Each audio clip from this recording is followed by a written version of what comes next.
Salam.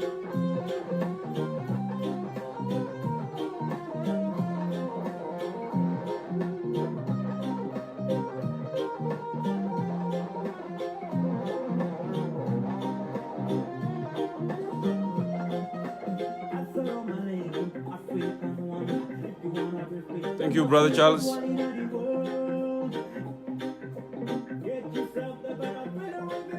Assalamu alaikum, hinnama kunna. This is Concerned Citizen of South Sudan, going live on September 28, 2018. As you can see, we have a heavy weight politician today on our show. Mr. Pagana Mom will join us momentarily. I want to welcome you one more time, for being part of this. It is 8:16 p.m. in Juba now, and it is right here where I am sitting, 10 a.m. in the west coast of the United States, and I believe it is noon on the east coast of the United States. I welcome you one more time. As usual, we care. We belong to our country. That's why we are doing this, and we will keep doing this until we see the light of the freedom of justice and liberty and prosperity that our people fought for nearly 22 years, the freedom that we lost nearly 2.5 million for war of struggle to gain the independence of South Sudan. So I welcome you all. This is your forum. You have an opportunity to come here and challenge. We can agree to disagree. The only thing, though, I do not tolerate on this program is insult. You don't need to insult anyone. Those who are like to insult, I will deal with them accordingly. You know that my rules, the rules of engagement. You can disagree with your brother, that's fine. You can make your argument, that's fine, but do not insult. So, like I said, we are going to have very shortly, the former general secretary of the SPLM party, I should say the general secretary of the SPLM party, because he did not resign or either got fired from that party. So he will join us momentarily, and we will have some question here so he can answer. As you can see here, the topic of today. Who are the beneficiaries of the recent peace deal between the government of South Sudan and the opposition? Some opposition, not all opposition, because it was not all, including everybody who were bearing the arm in the country. So while we are waiting for him, let me go ahead and play some music here so we can bring, Comrade Pagana Mom will join us momentarily here. Just stay tuned.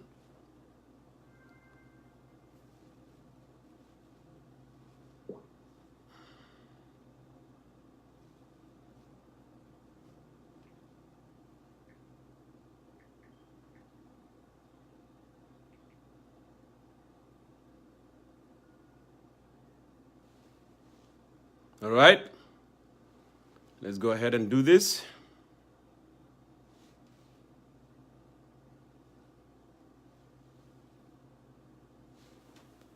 What happened?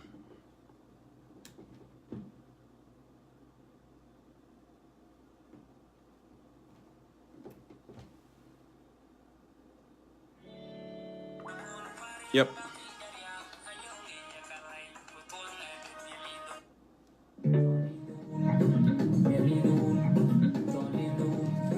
So let me go ahead and check here if he's available, and then I'll go ahead and bring him in.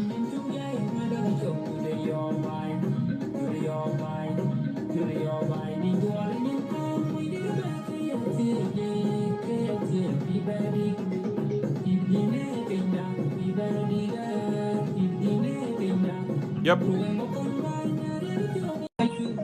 Calling you, Comrade Paganamum. Go ahead and push the green button to answer that.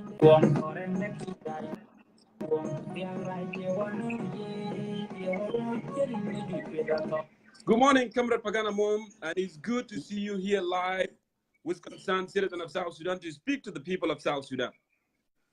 Good morning. Good to see you. So good to see you, and good to say good morning to the participants and to the viewers who are with you in your live show. Correct. Thank you so much. And You're most welcome. Like I By said, the way, with the light better or without the light? Wonderful. This time, which one? This time way? We're able to get the technology together. We piece it together, and now we can see you live. No problem at all. Okay. Now just for your viewers and for you, is it with the light on better or without the light better? Which one? With the light, actually, I think it's better. We can see you clearly and okay, perfect. Fine. The light is on. Yes. So I want to remind our viewers, Comrade Paganamum is here. He will answer some questions. And I want to remind you one more time, it's going to be 1 hour session interview. And then after that, we will excuse him because he has other possibility, responsibility that he's going to do today. So please let it focus on the questioning. And like I said from the beginning, we can agree to disagree. What I don't tolerate in this show is to insult somebody, either me or him or anyone else. We are all here to interact together and have perspective how we can get out of the mess that our country in.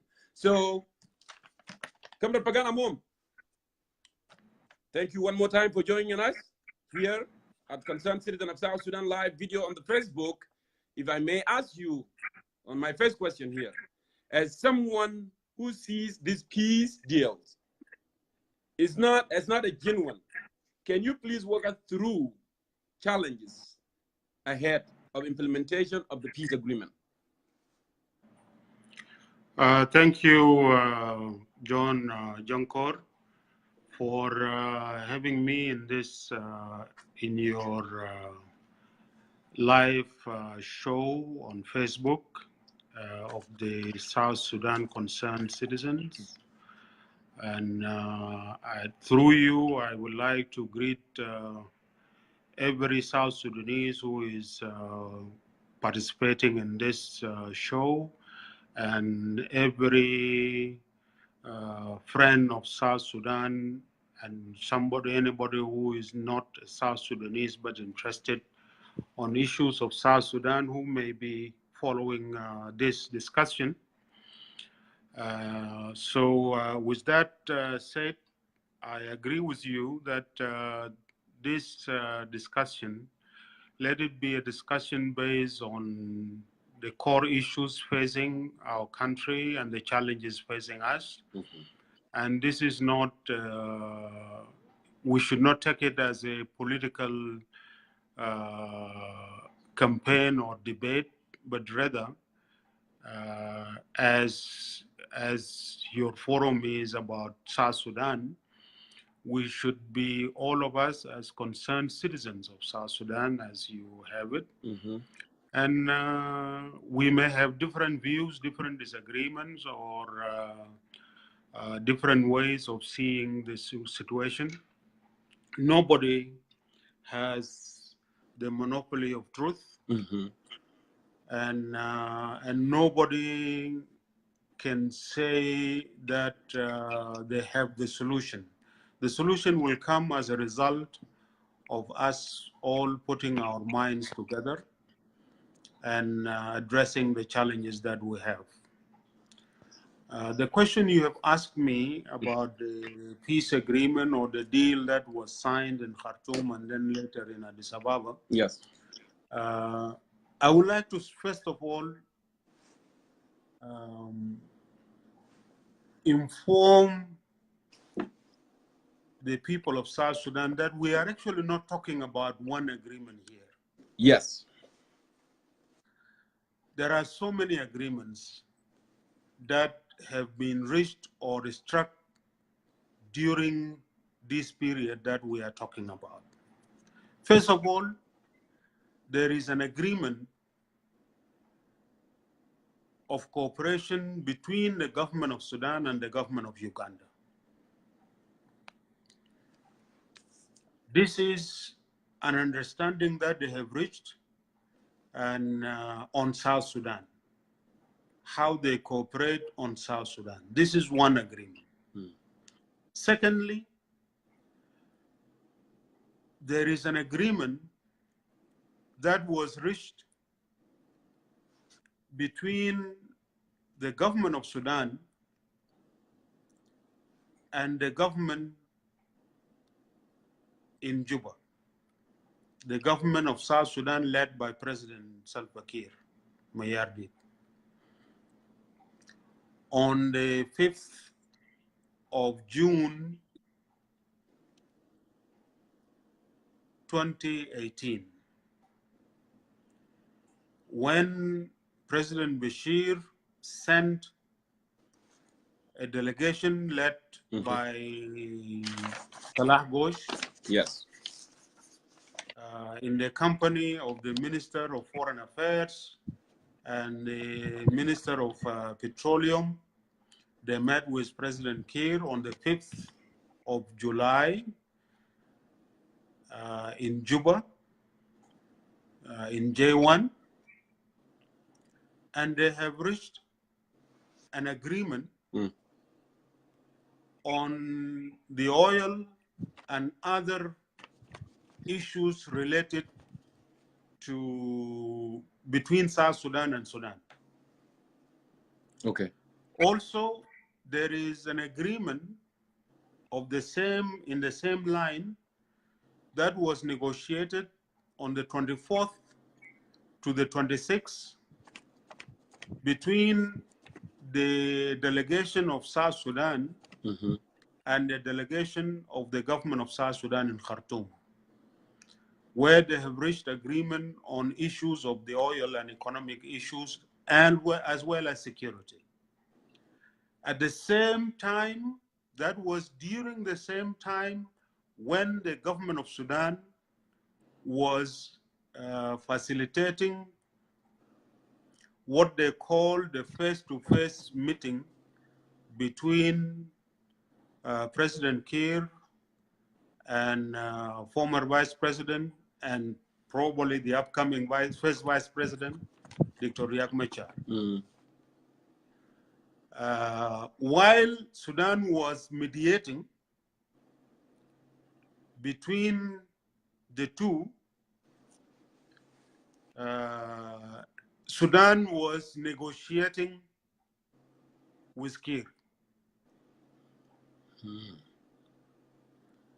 And they reached an agreement. But also the third agreement, which they agreed on the 26th of June to meet on the 30th, 29th to 30th of July on the issue, on economic issues, security issues, particularly petroleum. They have reached an agreement which was only declared by Sudan when I was following this, when the government of Sudan and the Ministry of Petroleum declared that they have reached an agreement in the oil sector, where Sudan has doubled or more than doubled the processing piece, the transportation or pipeline rent, and the transit fees. Now, so you have two solid agreements between the government in Juba and Sudan.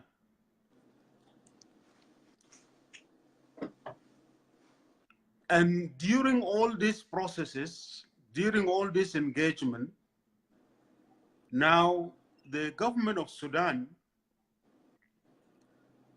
and the government of Uganda took over the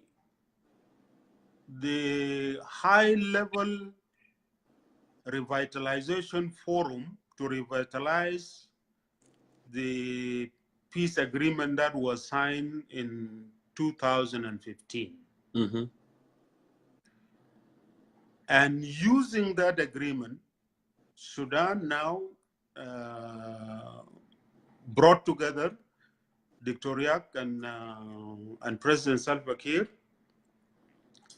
and they were to sign the Khartoum Declaration, which they signed later. But the first version that Sudan tabled, both President Kiir and Dr. Riek Machar a little bit were uncomfortable to sign it as it was. So what they did was to massage the language, which was very obvious about Sudan taking over the oil fields, rehabilitating the oil production and raising the level of production, and all that and all that.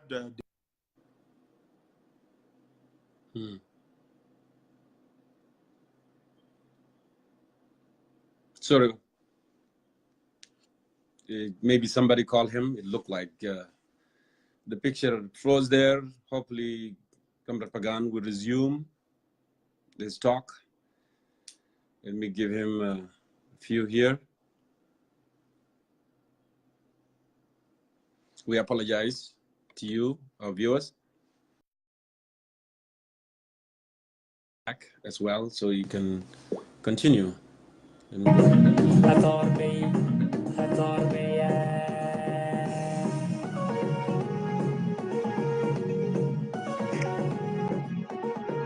I believe somebody called you.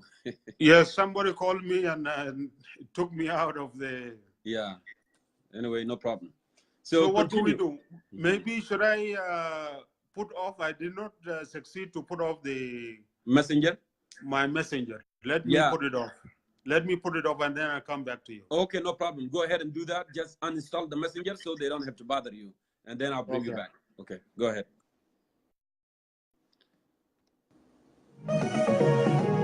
So it's really a quick process. Dear brothers and sisters, Comrade Paganamom is going to go ahead and remove the messenger, and then it will resume, back, so people cannot bother, calling. I know, sometimes when you start, having a real discussion, people will just start calling you to distract you from what you're doing. But hopefully will join us shortly. So.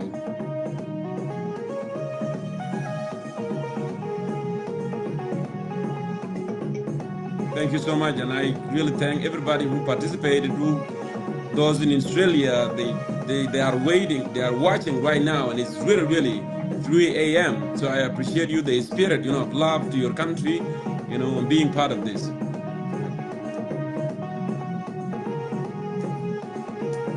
Yes. All right. I believe Comrade Pagan is back.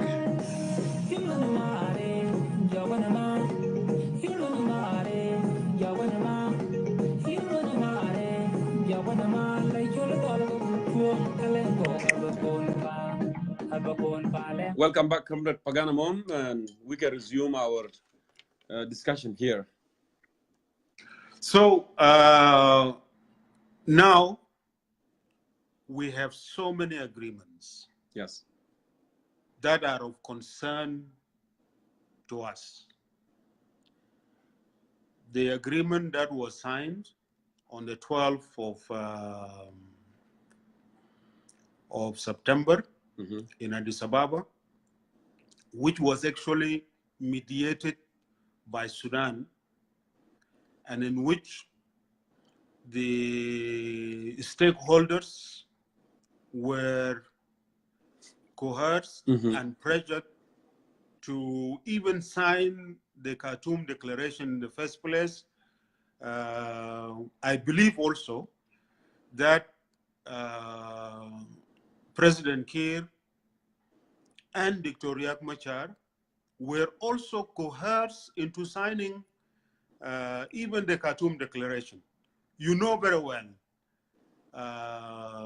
when the IGAD and particularly the Prime Minister of Ethiopia brought together Dr. Riek and President Kiir to meet and to urge them to work together. President Kiir made his position very clear through Michael McCoy, the Minister of Information, that President Kiir and the government of South Sudan is not interested and will never work with Dr. Riek. So the position of President Kiir is that of not wanting to work with Dr. Riek whatsoever, the case. That is his position. He made it very clear. Dr. Riek was of the position that he is ready to work with Dr. Riek, with President Kiir, despite all what happened in 2016. Now, Dr. Riek was invited by the government of Sudan to Khartoum. And at that time, the government of Sudan sent a delegation to President Kiir. And literally, what has happened is that President Bashir and the National Congress government in Khartoum has used Dr. Riek as well as all the opposition who are in Khartoum to blackmail and pressure President Kiir to concede all the demands of Sudan. And this is exactly what happened. On the 5th of June, Salah Ghosh and his team met with President Kiir, and President Kiir accepted all the demands by Khartoum. And let me give you some of the things that they have discussed in that meeting. At least some of these things are public. One, Sudan demanded that they want to take over the oil fields. And President Kiir said, okay, come and take over, secure the oil fields, rehabilitate the oil fields, and start exporting the oil of South Sudan. Take what you want to take and give me the balance.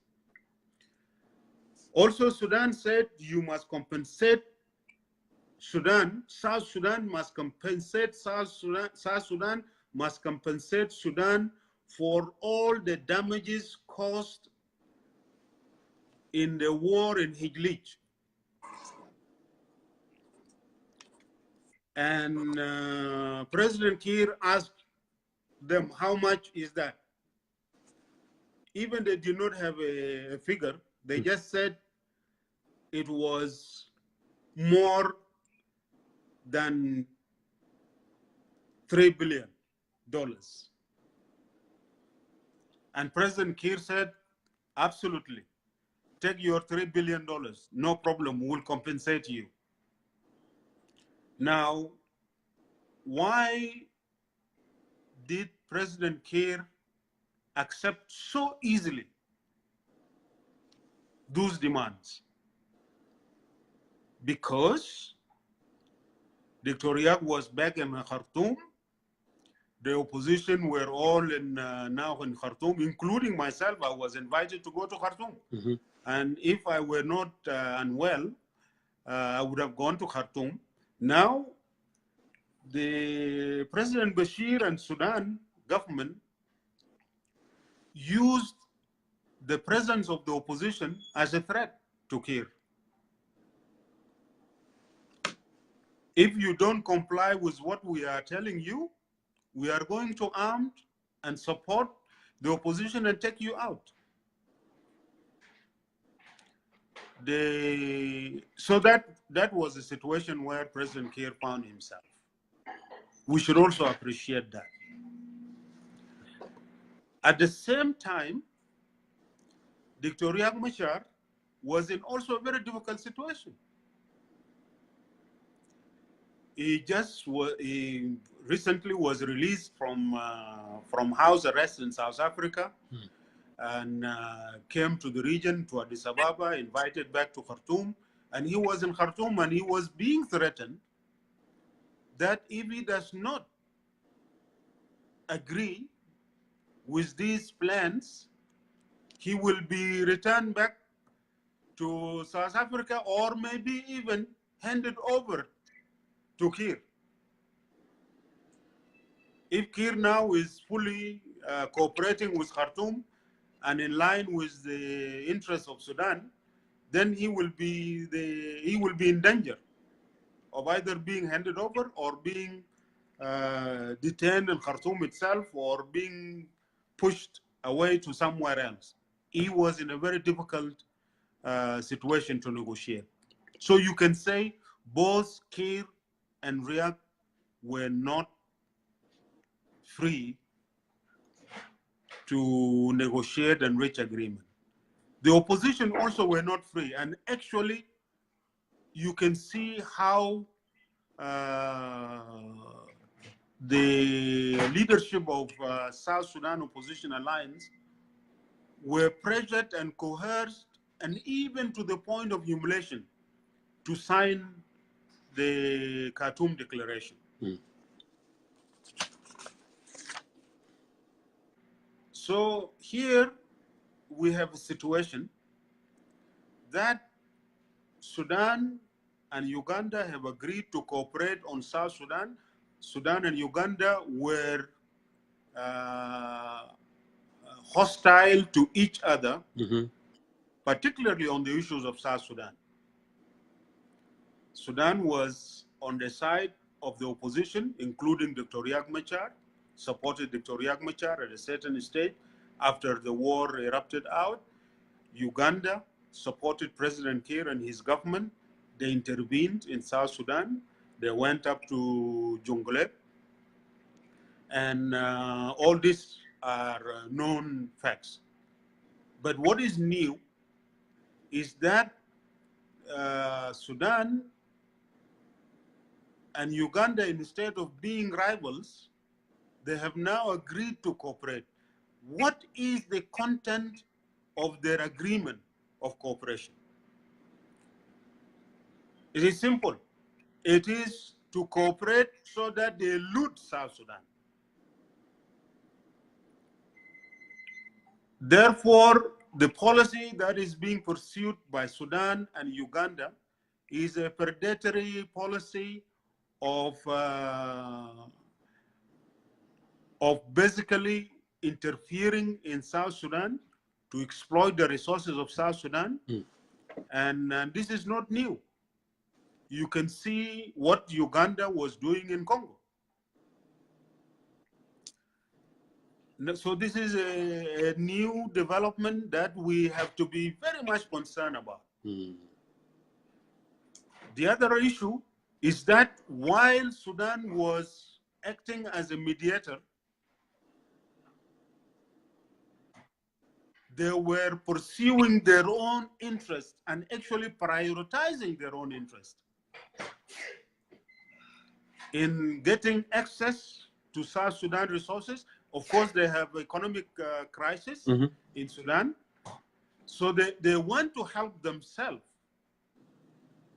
by now exploiting this situation that has come to them, where you have Kir and Riek literally in their hands, and Sudan was now in a position to impose its own will on South Sudan, through pressuring and blackmailing the government of South Sudan, particularly our president. So that is the second challenge. Now, the third challenge, as mediators, Sudan, in a state of really helping for South Sudanese stakeholders to focus on the root causes of the problem of South Sudan, they went in the direction of hurrying up the process, pushing the parties, forcing them, and influencing them in a very unfair way, simply for Sudan to start exploiting the oil resources of South Sudan, for them to get the money that they want quickly. And that is how the revitalization process was hurried, and much of it, a lot of issues were being ignored.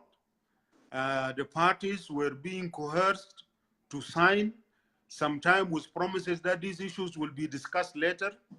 You initial, you sign, you initial, you sign. You can see even how they were postponing the final signing of the agreement, the so-called revitalized agreement. So avoiding the root causes was one problem, particularly avoiding to address the causes that led to the failure of the implementation of the peace agreement, which we signed in 2015. These issues were not addressed.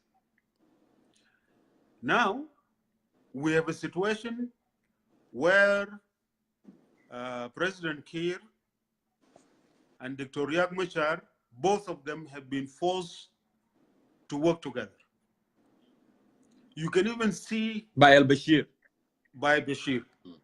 and Museveni.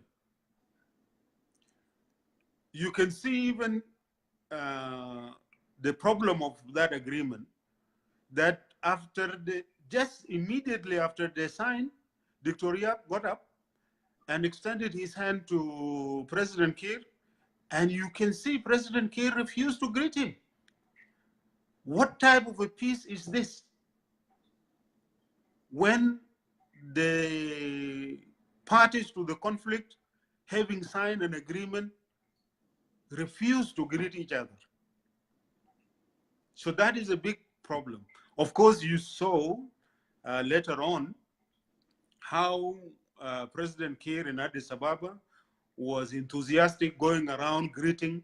This is to cover up for the embarrassment that he has put himself by showing his genuine and true feelings that this is not something that he is willing to do. You can even see it when President Kiir returned to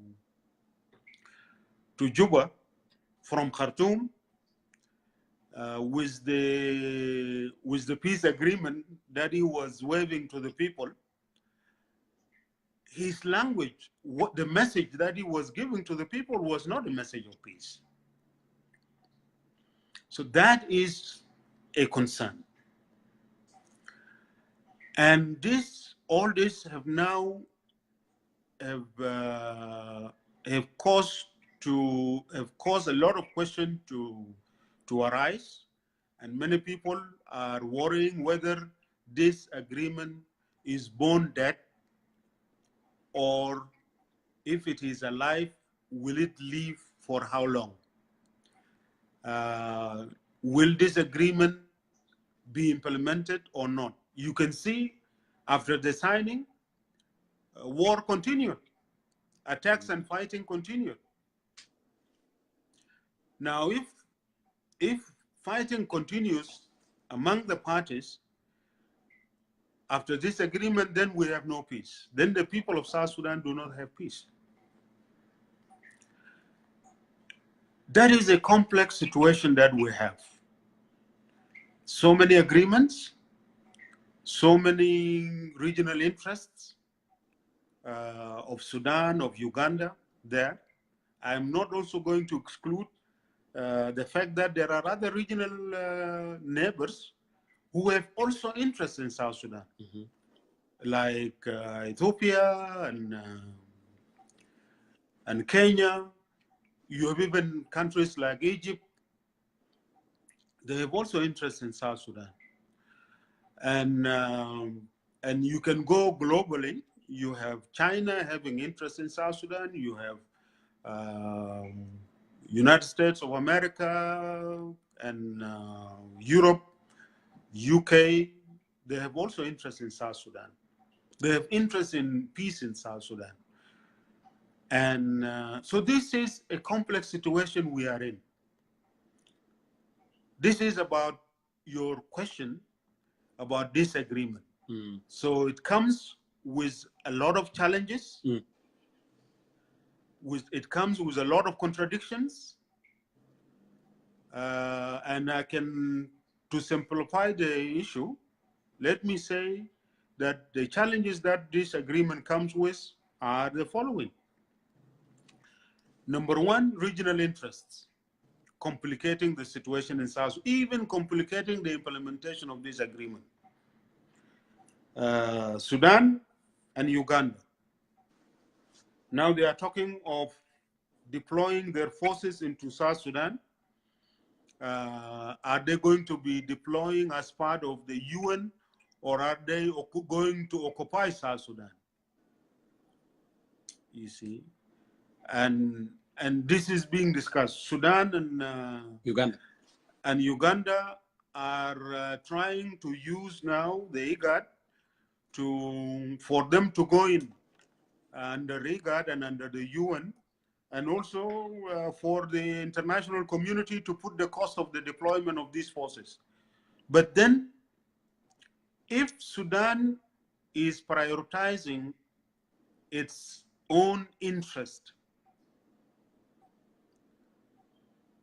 in getting as much money as possible from the oil in South Sudan,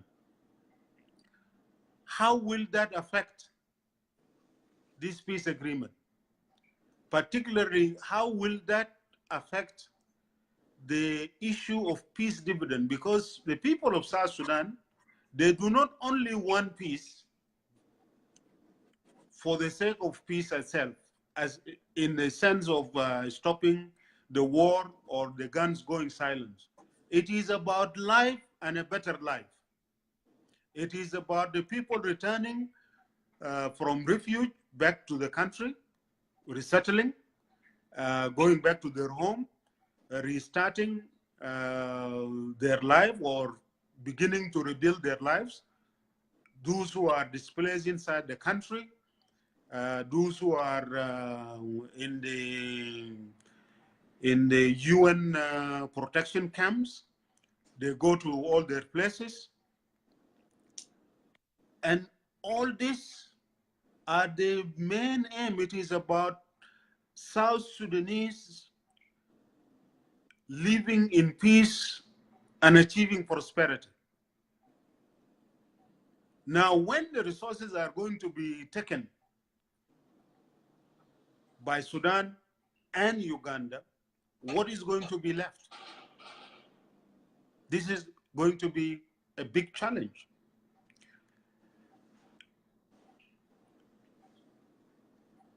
For us as South Sudanese. Also, for Sudan to continue exploiting South Sudan, they must work to keep South Sudan and South Sudanese divided and make them, keep them weaker, so that we all run to Khartoum. Kir will be running to Khartoum. See, I am a good person. I'm working with you, I'm with your interests, React will do the same, Pagan may do the same, and everybody else. Here, our sovereignty, our independence is compromised. Thank you. It is put in a very big danger. Literally, South Sudan today is becoming a new colony of Sudan and Uganda. Okay. These are serious challenges. Yes. If you ask me, what can we do as South Sudanese? I would say, look, we read the situation as a whole. Of course, our neighbors have their interests, and they have every right to pursue their interests.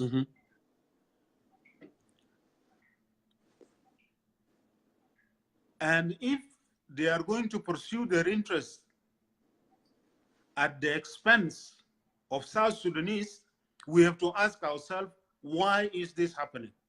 The only reason why Sudan or Uganda can turn South Sudan into a new colony is because South Sudanese are divided. And in actual fact, Sudan invested a lot of resources to divide South Sudan. It is not a secret if I tell you that actually the war of 2013 was started by Sudan. It was Sudan that persuaded and convinced President Kiir to take South Sudan to war.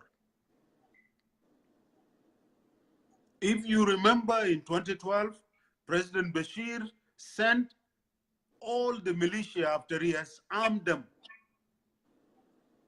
with a lot of weapons and vehicles and equipment to President Salva Kiir, and they were being told, go and join President Kiir against Victoria and against the so-called John Garang boys. And that was immediately after we signed the cooperation agreement with Sudan. Now, Sudan did not want this cooperation agreement implemented with those who negotiated it. Like us, for example, I was the chief negotiator for South Sudan. So Sudan did that. You know that Sudan even sent all their loyal South Sudanese to Juba. Yes. You may mix it in Arabic and English sometimes, because I see some people, they said we need to, we have large audience join us. They speak Arabic as well. No, it will be very difficult for me, because if I speak in Arabic, then the people who do not understand English will have difficulty. If you want, we can have the same discussion in Arabic. Yeah, no problem. Then proceed, no problem. Continue. Then yes. I don't want to confuse you. I don't want to confuse we can do the same thing, the same discussion in Arabic, so that those who understand Arabic only benefit from it and get it well. Yeah, we will schedule that. Confusing both sides. We will schedule that. Yeah, go ahead. So that was the problem. We were divided. And at that time, we were divided by Sudan. And this war, first, Sudan government was on the side of President Kiir. Even the first military support that Sudan provided was to President Kiir. Later on, Uganda intervened, and that made President Bashir to now support the opposition.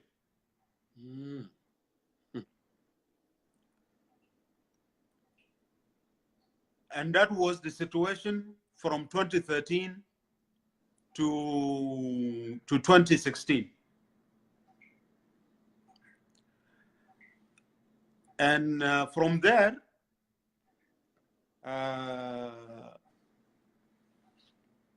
our division is what led us to have all these difficulties. Even the way the cooperation agreement was implemented during the war was simply a serious exploitation of South Sudan. Sudan was taking crude oil to their refinery. Sudan was taking crude oil to their power stations, and even the calculation of the oil that was being produced and sold are not transparent and are not clear. South Sudan was not represented in the metering stations after the processing of the oil, where the impurities and water are removed, so that now you know the quantities that you are producing. I'm talking about the oil from Upper Nile, Northern Upper Nile, from Malut area and all this. Malut, Adar, and Poloch area. So it is our division. So now, comrade. And Sudan invested in those divisions. Yes. Uganda also has also invested in those divisions. The only way out is for all of us South Sudanese, including President Kiir, Dr. Riek Machar, and everybody, all the leaders of the opposition, that we have to unite, all of us, unite ourselves, solve our problems. Whatever disagreements that we have, they can be solved. And simply, it is about agreeing to build a democratic state in South Sudan, where power is in the hands of our people who elect their government periodically in free and fair elections. It is about uniting South Sudanese as all of them and building a state based on citizenship, not on tribe, not on region. So it is about abandoning tribalism, which has been used to divide us and which we have used to divide ourselves and which we have used to struggle violently over power. We abandon this. We come back and be very clear. We have a new state that we just achieved in 2011. The question is, how do we build, how do we lay the basis, even not build, how do we lay the basis for building a modern democratic state that is capable to deliver public goods to our people? These are issues. Now, if we are united, then now we will be in a stronger position to now enter into negotiations and into relationship with our neighbors. With Sudan, yes, we have to enter into relations with them. But if we have to pursue our national interests, they pursue their national interests, we reach some compromises, we reach fair agreement where we can now pursue our common interest, which must be fair. But it cannot be a relationship based on them pursuing their interests at the expense of South Sudan. That is what I think. All right. Thank you so much. I have a lot of questions, but it looked like you answered most of the questions that I have actually to proceed with. But I can say this. South Sudanese paid for independence. We lost nearly 2.5 million for the war struggle for 22 years. That's true. All right. Comprehensive Peace Agreement was signed 2005. And then we paid the North nearly $5 billion, what's so-called financial transition assistance. And when we left, we did not even take a dime And South Sudanese, they used to pay their tax to build the North, to build Khartoum, to build all these things. Now, SPLM party, as you already mentioned, we are aware that in the region there are monsters. Sudan, Uganda, there's monsters around us. They are not allowing us to grow. They are taking advantage. At the same time, the United States of America invested nearly $12 billion in South Sudan so we can become free. Then you see here there is a mistake from SPLM party, ignoring the US and choosing the Chinese who al-Bashir used to buy weapons to bomb us in South Sudan.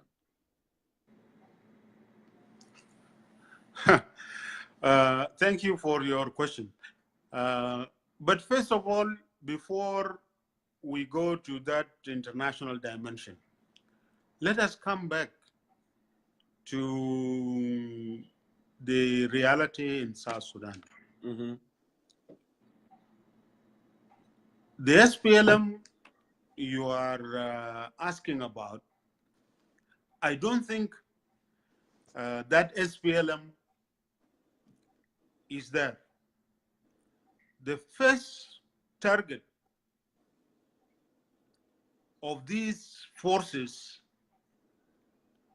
was to hijack and destroy the SPLM in the first place. The SPLM that you have in Juba today is an SPLM that became a creation of the National Congress Party, where the National Congress Party, after independence, have accepted that, well, they lost South Sudan, which they used to exploit. Mm-hmm. And they decided that what they need to do is not to allow the SPLM consolidate in the new state, not to allow the SPLM build the new state on the vision and the ideals of John Garang and the real SPLM that was aimed at building a new Sudan, a new South Sudan, a new society, a new state that is democratic, multicultural, a new state that is modern, that is based on citizenship, a new state that is based on delivery of services, delivery on the promises that we've made during the struggle. Mm. They target that SPLM. And as I said earlier, Mm-hmm. Sudan invested to divide the SPLM itself. They used their friends in South Sudan, whom were also some of whom were in the SPLM, and encouraged them to take the country to war and throw out those SPLM whom they saw as the real enemy, which they call as John Garang boys or others. And that is a reality. That's one of the facts why I find myself outside the country and many others, whether the FDs, but actually tens of thousands of many SPLM true followers of the concept of a democratic, multicultural state that is capable to unite and build a new nation out of South Sudanese. It is that program, that vision that has been attacked. Now, the group that is in power, their agenda is tribalism, is sectarian, and it is about building a weak, subservient state that is serving interests of regional forces from our neighbors. So that is the challenge. That is where the problem has been. So we have been drilled. We could not deliver to the promises that we have made to our people during the struggle of building a democratic state, building a modern state, of building a nation that is united on the basis of citizenship and the basis of equality of all South Sudanese. And delivering the basic services. And delivering basic service to the people. This state, this new state, that captured by kleptocrats, by people who are implementing agenda of others, not SPLM agenda. Now, in the same vein, South Sudan or the SPLM, of course, that SPLM in power, when it has failed to deliver its promises, and we can discuss who to be blamed and what to be done about it. I'm open to this discussion. This is not about apportioning blame, or this is not even about putting blame on others. We can do an objective analysis of this situation so that we can find a better way out and a way into the future. It is in this that you must appreciate the international dimension of this problem, where you have China as the largest investor in South Sudan. China came into South Sudan through Sudan, and we have inherited that. And the SPLM government would have transformed the relationship with China to serve the national interests of South Sudan, which were focused on building an efficient state, a servant state that is capable to deliver the public goods that our people have been aspiring for. And then proceeding with the program of building a prosperous society in South Sudan, using the resources that we have in South Sudan, including the oil and gas and others, and minerals, and also land, producing agriculture. You know, John Garang was having a very clear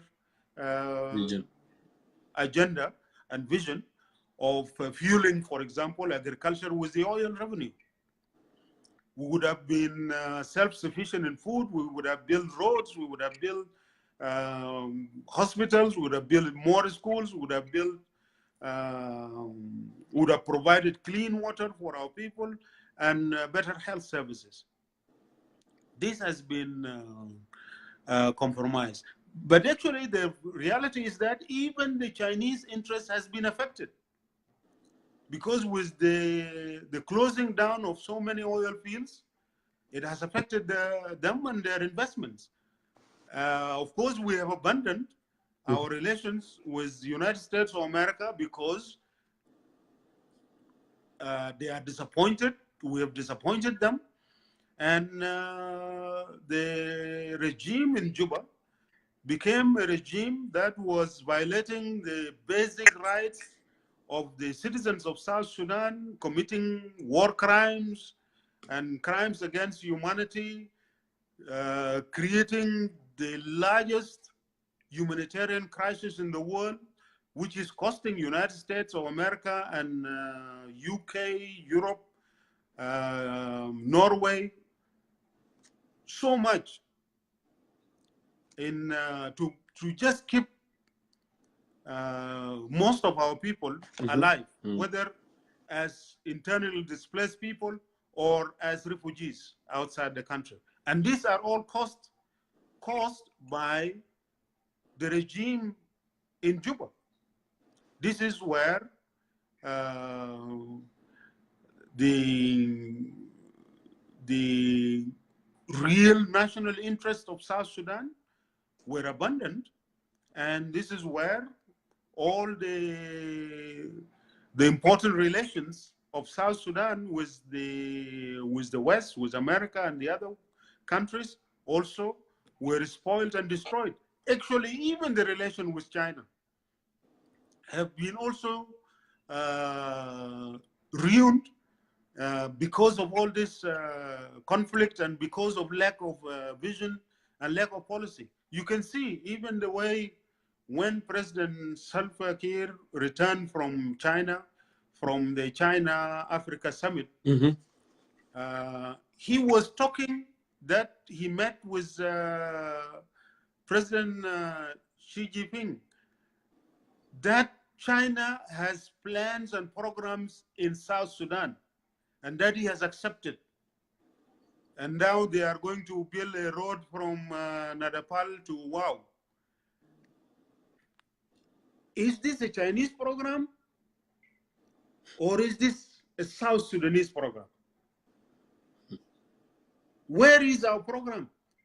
Has he gone to China with a national program asking for, say, loans or aid to implement this program? No.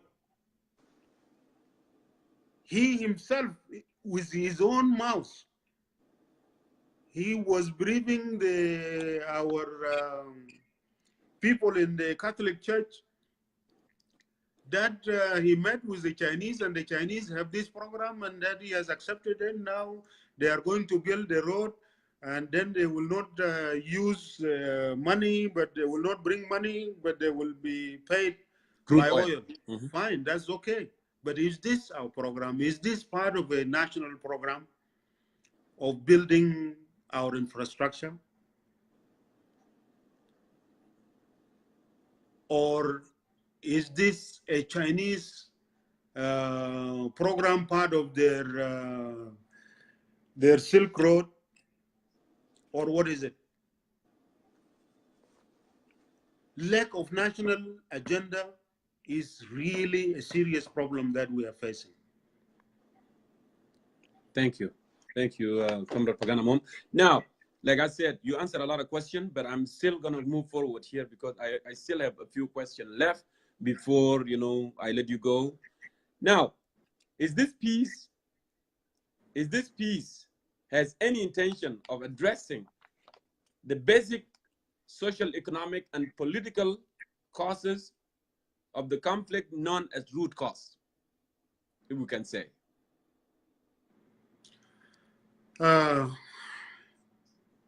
I see a lot of difficulty. First of all, is this agreement going to be implemented? And if it is going to be implemented, what is the impact of the other agreements on its implementation? Simply, I do not see this agreement, even if it is implemented well, I do not see it delivering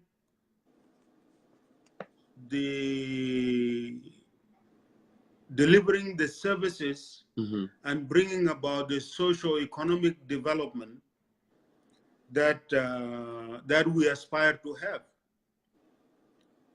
Because already Sudan is talking of receiving this year $800 million. That is between now and December. $800 million. And that next year they are projecting to make $3 billion or more. So the question is, what is going to be left for South Sudan? If this is what Sudan declares in public,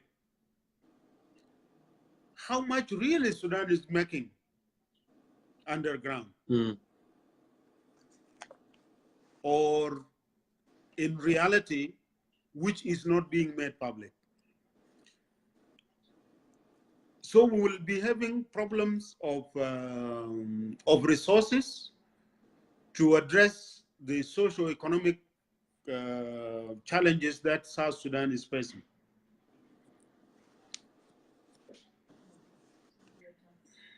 Okay. Now, I may proceed to the third question here. regarding IGAD. Is IGAD and Khartoum in particular ignoring the social tension among South Sudanese communities, which came as a result of this confusion conflict? I don't think IGAD is ignoring that. But I think that Sudan has invested in creating or in widening the conflict, particularly ethnic-based conflict in South Sudan. And that was their investment, initial investment. And I would like to share with you this information. The leadership of Sudan met in June 2012. And they were discussing how to deal with South Sudan and how to destroy the SPLM. Because they fear the SPLM and the vision of the new Sudan. They said, we have to make sure that we destroy this vision of the new Sudan so that it does not change the system in Sudan. So that Sudan does not become the North, I mean. But also, the best way is to make sure that it does not consolidate in South Sudan. And in that meeting, which was shared by President Bashir, that was an intelligence and security leadership of Sudan, national security leadership of Sudan, they resolved that the only way to destroy the SPLM vision is by dividing and using the Dinka against the Nuer. And if you have achieved that and caused a war among them, these are the main pillars of South Sudan, then South Sudan will be destabilized. And you can then bring both later under their, they can bring both under their influence and control, like exactly what happened now. So what we are having now, this face-to-face meeting between President Kiir and Dr. Riek Machar came as an investment by Sudan from 2012 or even beyond it to 2013. And now they have achieved that, that goal. The vision of SPLM is not there in South Sudan. It is not there in Sudan. You can actually congratulate them. And you can see how President Bashir was feeling so victorious that he had actually organized a celebration in Khartoum and awarded President Kiir with Medaliyat al-Sharaf and awarded Dr. Riek Machar with Wissam al-Nilan, awarded Salah Ghosh, Dirdiri, Awad ibn Auf, the Minister of Defense, with all these awards. Award Marv al-Injaz wal-Hajj b'shikl, which is awardman, achievement medal. So you can say Sudan invested, and their investment resulted into their victory and achievement. And they have recognized those who have contributed to that achievement. And then they were recognized in Khartoum. You can see it very clearly. That is what it means. So it is not about IGAD. It is actually Sudan. But Sudan was pursuing their interests and they have achieved it. Let us recognize that they have defeated us this round. They have used some of us, they have blackmailed some of us, sometimes even they have blackmailed us, using us to get what they want. They have reached around to Uganda. Instead of competing with Uganda, they are now saying, okay, let us cooperate. And Uganda has agreed, and instead of pushing against them, they will benefit.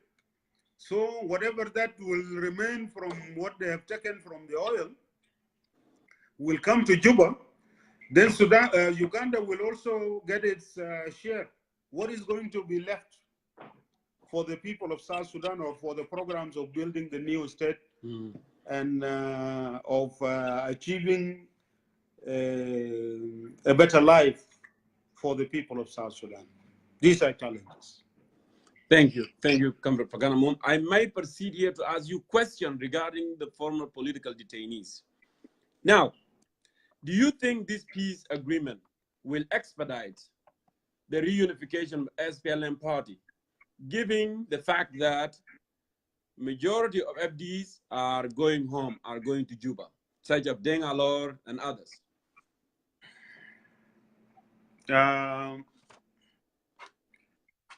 I do not think that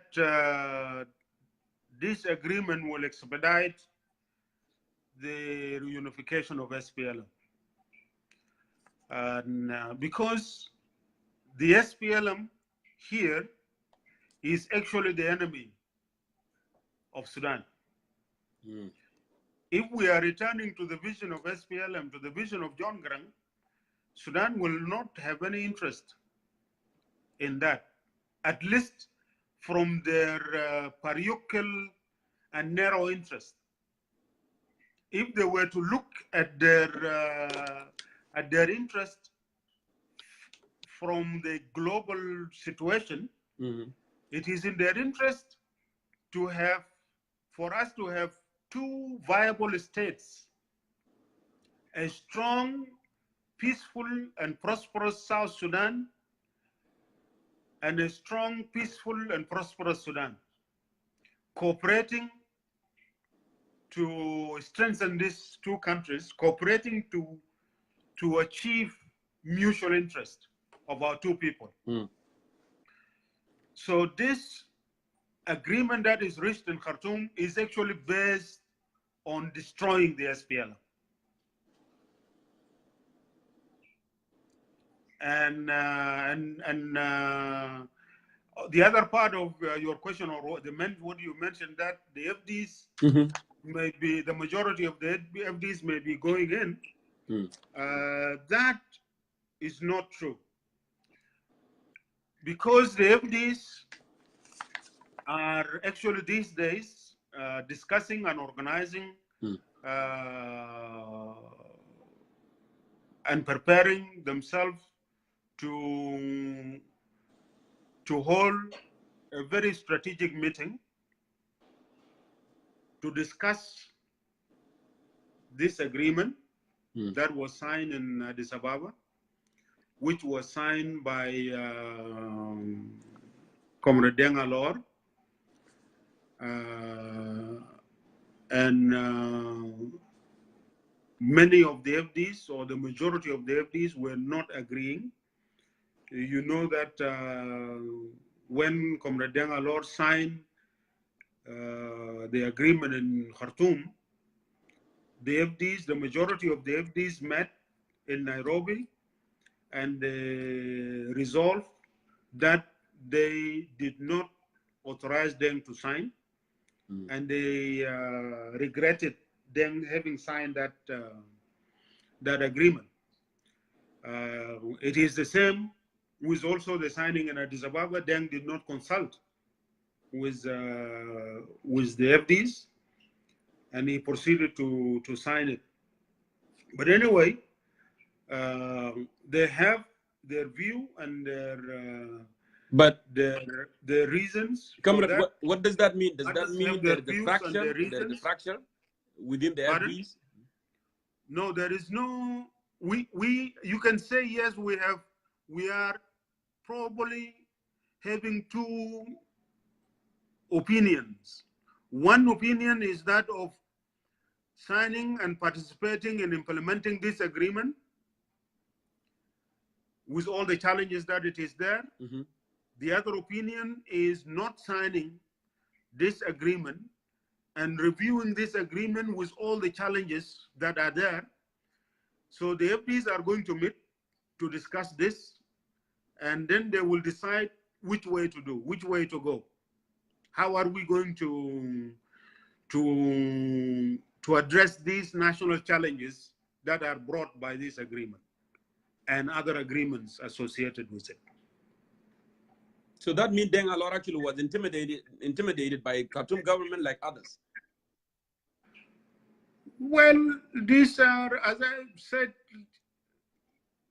earlier, that all the opposition were actually coerced. When Deng Alor was asked to sign the Khartoum Declaration, he was not part of the discussion of the Khartoum Declaration itself. South Sudan Opposition Alliance was not part of the discussion of the Khartoum Declaration. They were just brought in, they were invited. When they prepared all the place for the ceremony, then they were invited and they were told to sign.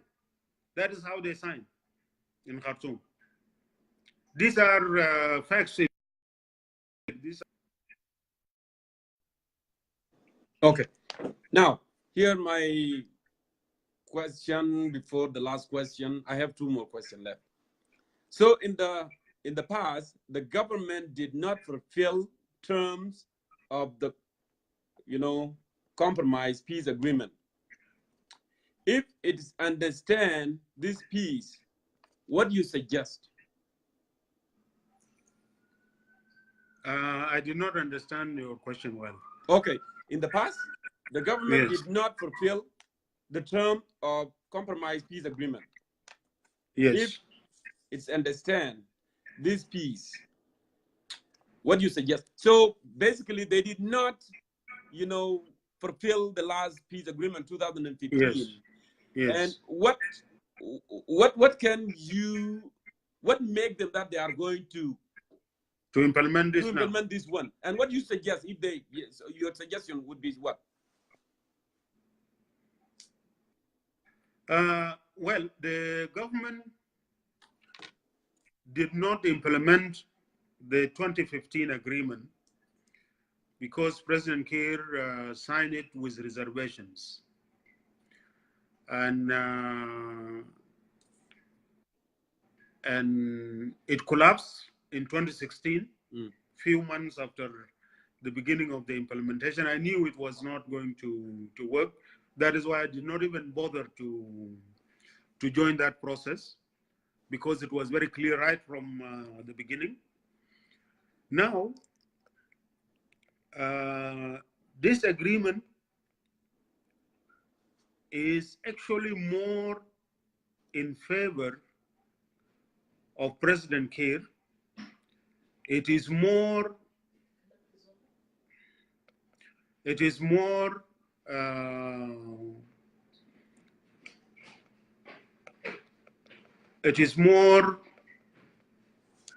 consolidating the regime in Juba. And this agreement is signed. Dr. Riek Machar signed it. He signed it under duress and a lot of difficulties. He was in a very big disadvantage. And now there is a danger for this agreement to collapse again. And honestly speaking, even Victoria will be in a much more weaker position this time round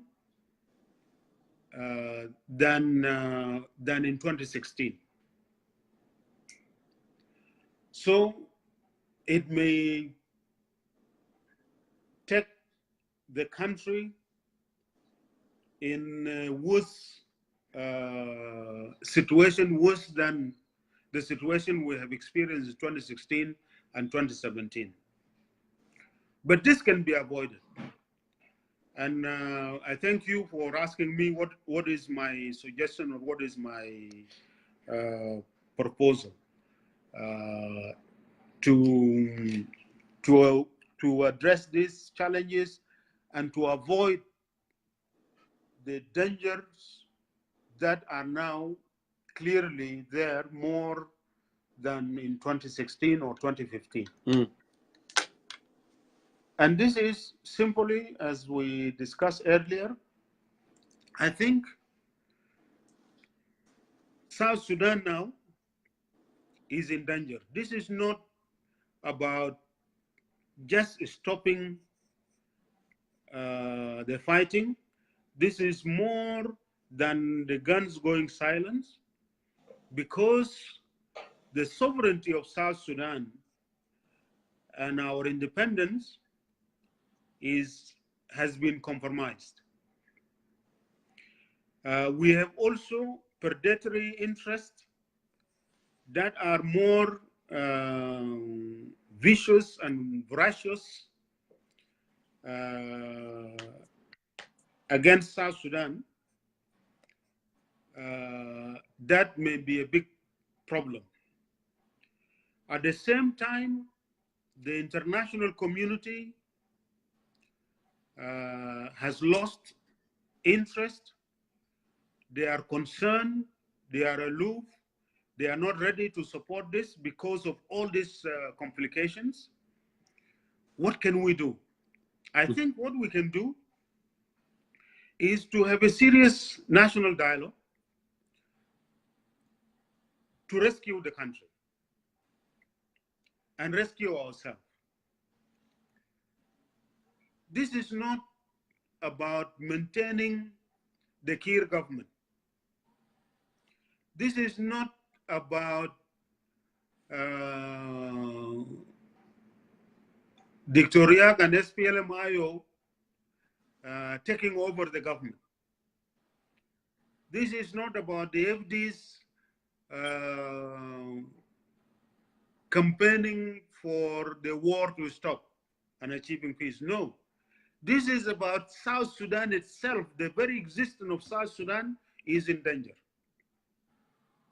We need to come together and ask ourselves, how can we rescue our country? How can we rescue our collapsing state?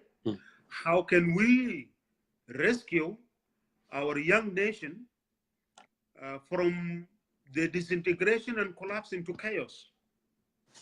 This is the question that we need to ask ourselves now. The egos should really be brought down.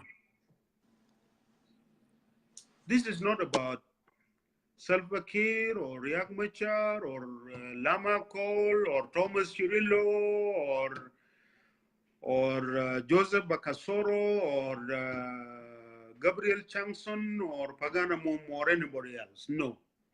This is about South Sudan, the very existence of South Sudan. So those in the government have to think of how to rescue South Sudan, not just about consolidating their government and defeating the others. Those in the opposition should now start thinking about how to rescue South Sudan, and it is not about defeating the government in Juba. This is about South Sudan. Thank you. If we can reach to this realization, Mm-hmm. there is hope for South Sudan. And I am confident that there is hope for South Sudan. All these problems, we may even go down further, though we have reached the bottom. But yet, we will come up. The future is brighter, but we have entered probably the darkest moment of our life as a nation. Thank you, comrade. I like that statement, actually. It's not about you. It's not about President Kiir. It's not about Riek Machar. It's not about Lama Kol. It's about South Sudan. It's about having justice, liberty, prosperity, because these are core values we have been fighting for nearly 22 years. Now, what would be the mechanism, how that can happen? Because you said we need to come together. Dialogue. The answer is simple, is dialogue. Outside national dialogue, a genuine national dialogue, a free national dialogue, not the national dialogue of the JC in Juba. That one is not meant for really facing and confronting these challenges. No. Good. Now, my last question to you. And I said from the beginning, the United States invested nearly 12 billion for South Sudanese to be free. And we all recall when President Kiir refused to delay the forming of committee of referendum, they invited the delegation. Ali Usman Mata came to New York. Ban Ki-moon was there. And then they pushed that pressure so the referendum of South Sudan can take place. Now, because of the greediness, the government have taken the side of Chinese, because China will not ask you, what are you doing? They will not ask about the human right violation. What can you do when others who really love the country and want to rescue this country to bring back the United States? Because the United States already, it seemed like they are giving up on the people of South Sudan. Well, it is true that the United States of America invested a lot, and it is actually continuing to invest. United States of America is spending nearly $1 billion every year in humanitarian assistance to our people inside South Sudan, as well as in the refugee camps in different places. Mm-hmm. We definitely need to reestablish our relations with them. The South Sudanese-US relations have been destroyed by the current government because of the policies that they have been pursuing, human rights violation, crimes against humanity, and causing even the humanitarian crisis and all that, this man-made crisis. All this have contributed to the worsening and the destruction of the relations, the special relations that we used to have. And I do not think that we approach our relations in terms of a zero-sum game. We cut relations with China so that we build relations with the United States of America. But rather, it is about pursuing our national interests, building relations with the United States of America, with China, and with Europe, indeed with the rest of the world, in pursuit of our national interests, which is basically about building a better life for our people. That is why we struggle to have a state, our own state. So that is the most important aspect. All this will change when we change our internal policies. Foreign relations and foreign policy is always guided by the national internal policies in the country. If our plan is that of peace and building human rights, we will go and establish relations with all the countries to build peace and to cooperate in areas of respect for human rights. If our intention is to build a strong economy and prosperity, we'll establish relations and go out to have good relations with all the countries in the world, or the countries that will join us and help us and cooperate with us in investment and all this, so that we build a prosperous life for our people by developing our economy and by creating a conducive environment for investment in our country. Whether they are Chinese investment or American investment, they will be really welcome, because they will be all fall in the implementation of our national policies. I have to go. Yeah. Well, I really, really, really appreciate you, Comrade Pagana Mom, for coming in today and speaking live to our people. I want to let my viewers know, though, we will plan a day that so you can do it in Arabic, because most of them, giving the demand that a lot of people actually they want to hear from you and they speak Arabic, we will schedule that. But finally, I really, really thank you for coming on. Your last word before you go. Thank you very much for having me in your forum, for availing me this opportunity. I want to also accept that I'm ready to have this discussion in Arabic, so that it can benefit our people who are speaking in Arabic, and also I'm ready to expand or widen this discussion on these issues that we've just now discussed. They cannot be exhausted in just 1 hour. Of course, there are people who may be having different opinion or disagreeing with me.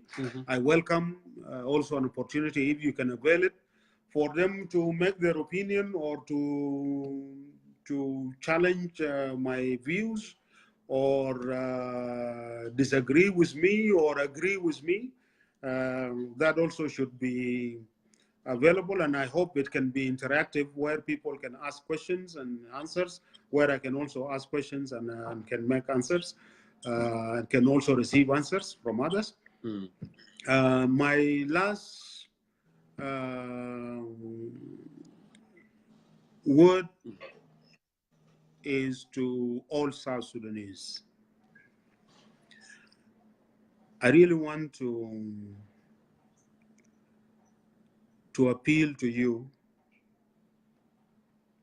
wherever you are, whether you are inside the country, in the government control areas, or you are inside the country in the opposition control areas, or you are in a refugee camp in the neighboring countries of Uganda, Sudan, Ethiopia, Kenya, Congo, Central African Republic, or you are outside the country in the refuge in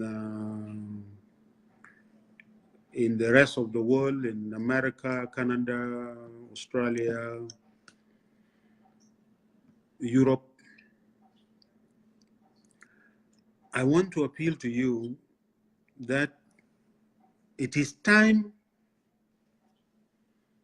to focus on rescuing our nation, on rescuing our state. It is important to start thinking beyond parties and beyond the groups. It is time to start thinking as South Sudanese, really genuinely as South Sudanese, and go beyond the thinking as tribal members of tribal groups, and it is time to be South Sudanese nationalist than to be a tribalist, thinking about your own tribe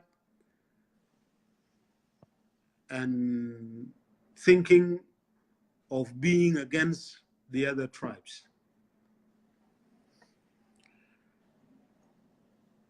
This is the moment for us.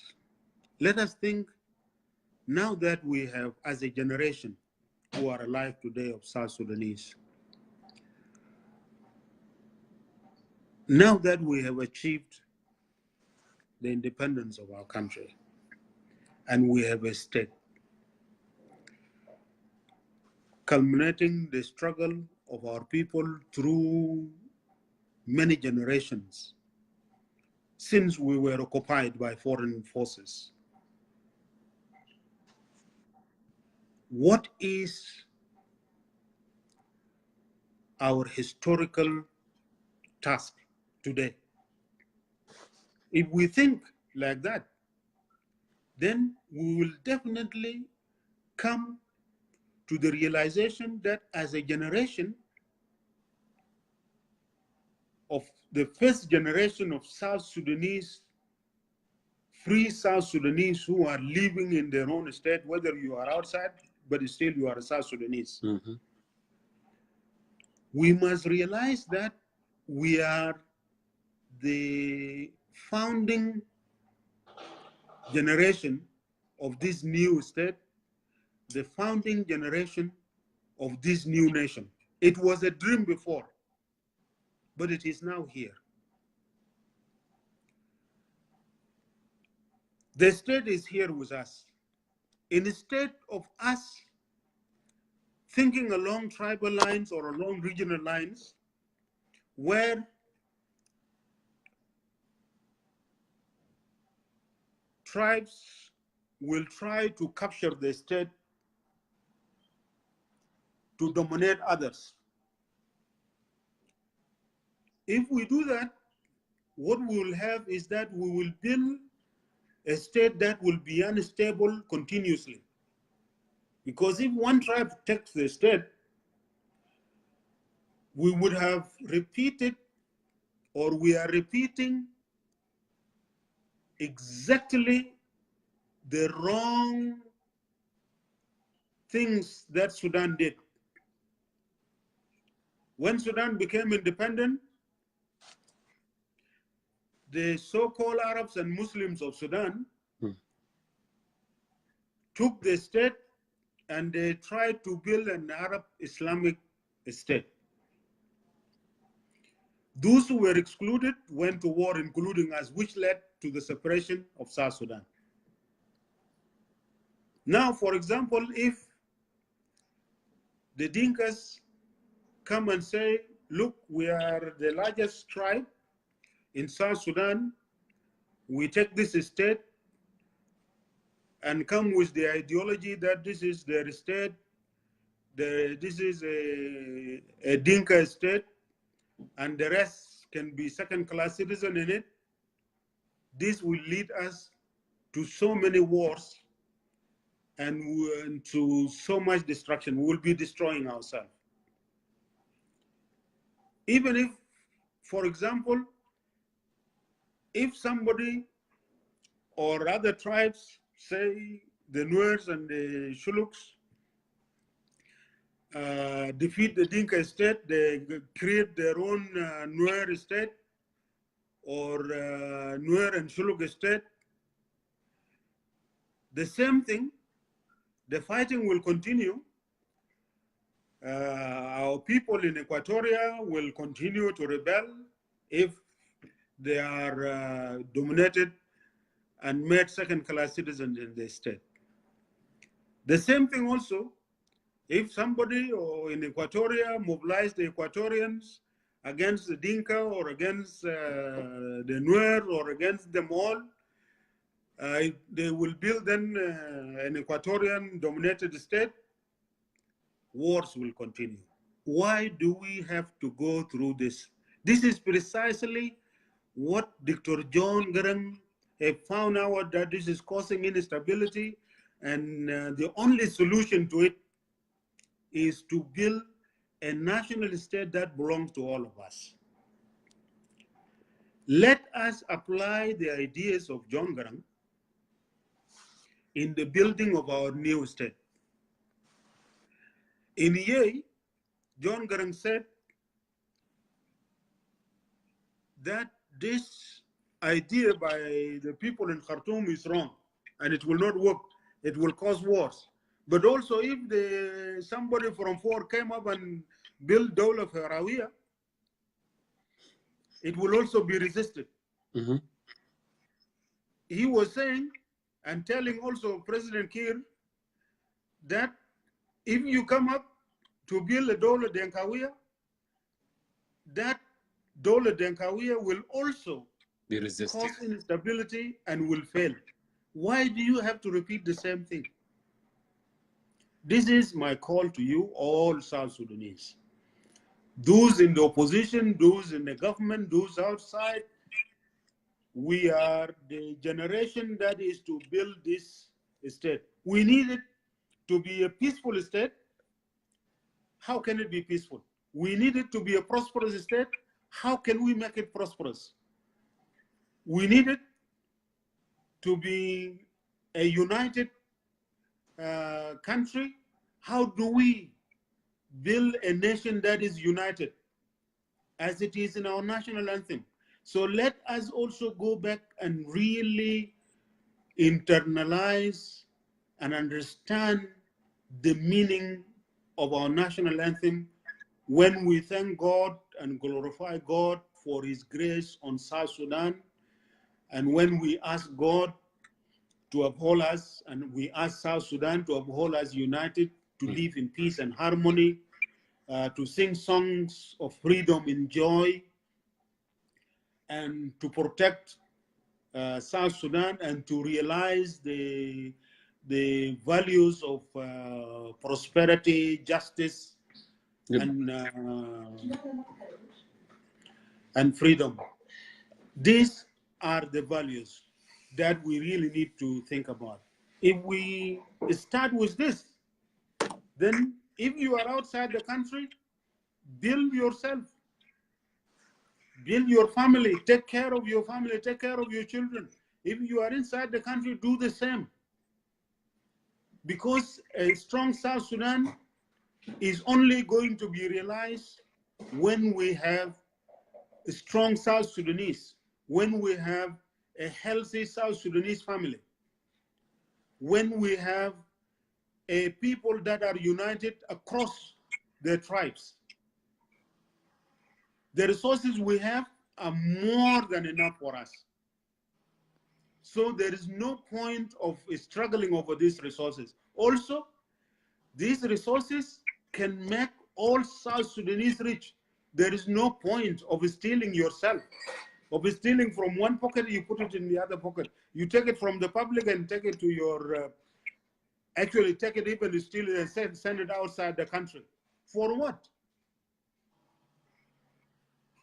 This is what I'm thinking. And this is my message to you. Thank you so I much. really thank you very much, and also thank the people whom I'm going to meet for allowing me to stay longer time. They just sent me a message. That is why I'm remaining with you. I thank you, and I look forward to talking with you next time. Thank you so much. Thank you, Comrade Pagan. You have a wonderful night. My beloved South Sudanese, let's go ahead. There you have it. From Comrade Pagana Mom, we had that intensive interview for nearly almost 1 hour and a half. So now we go to our analysis and see what we can offer as well. So actually I'll be interested in very many people, and I can see many people are here today. So let me go ahead here and see. I want to hear from various organizations here, and then we will go for individuals as well. So let me go ahead and check my list.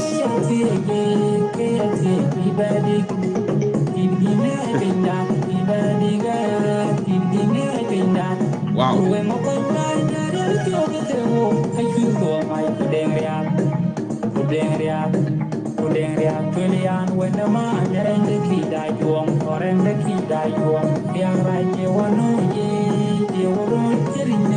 Okay.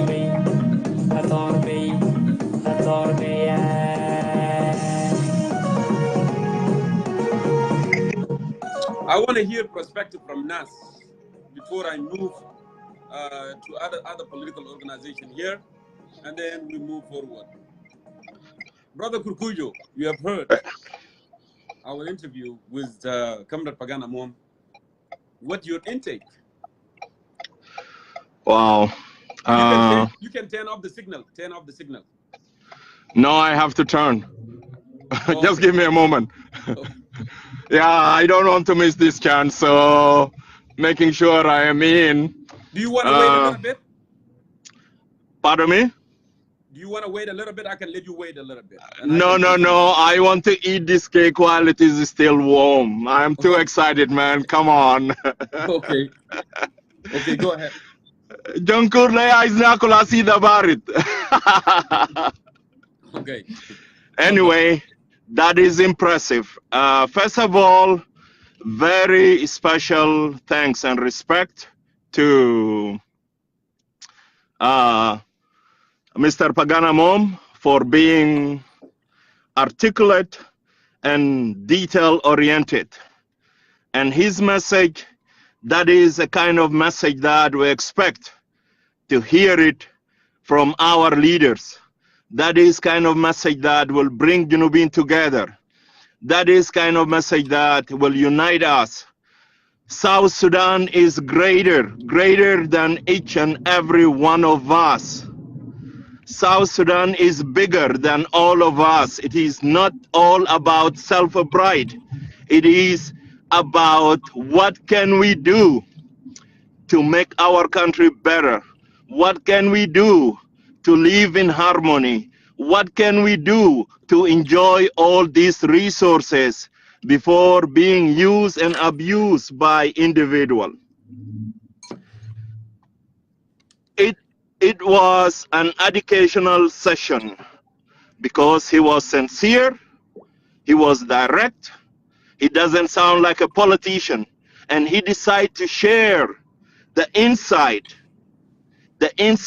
of every single detail, what Jalaba is doing and what Jalaba been doing and what is their agenda.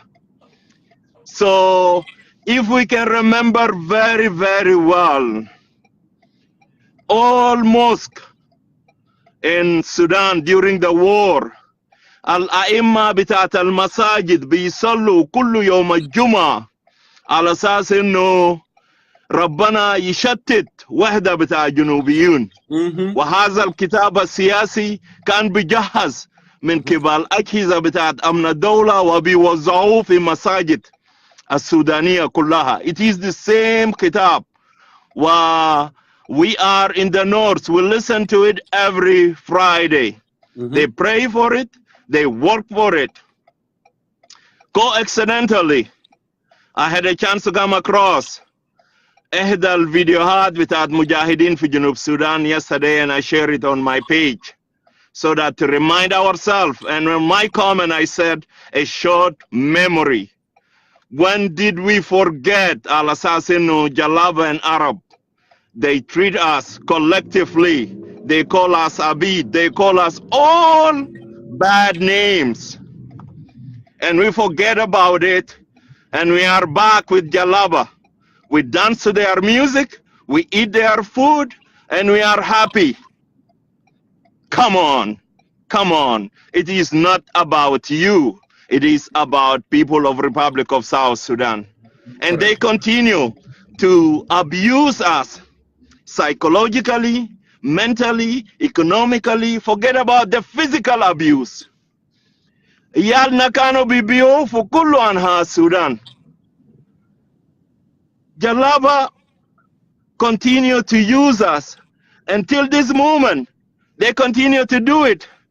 Zaman fi Zogolona, and now kan fi Joborona, wahasa bigul nas rojo. Those are the statement that our brothers in Sudan under leadership of Umar al-Bashir, they continue to do it. And we sidetrack. We decide to trust Jalaba to go and associate ourselves with them, give them a waiver to come and loot our resources instead of sharing those resources with our brothers and sisters, because We are angered for power. We want to stay in this power forever. It doesn't matter. And we forget completely what is their Jalaba tactic, what is their strategy. Thanks to General Paganamom for bringing those memory back to our life and sharing the detail what work happened.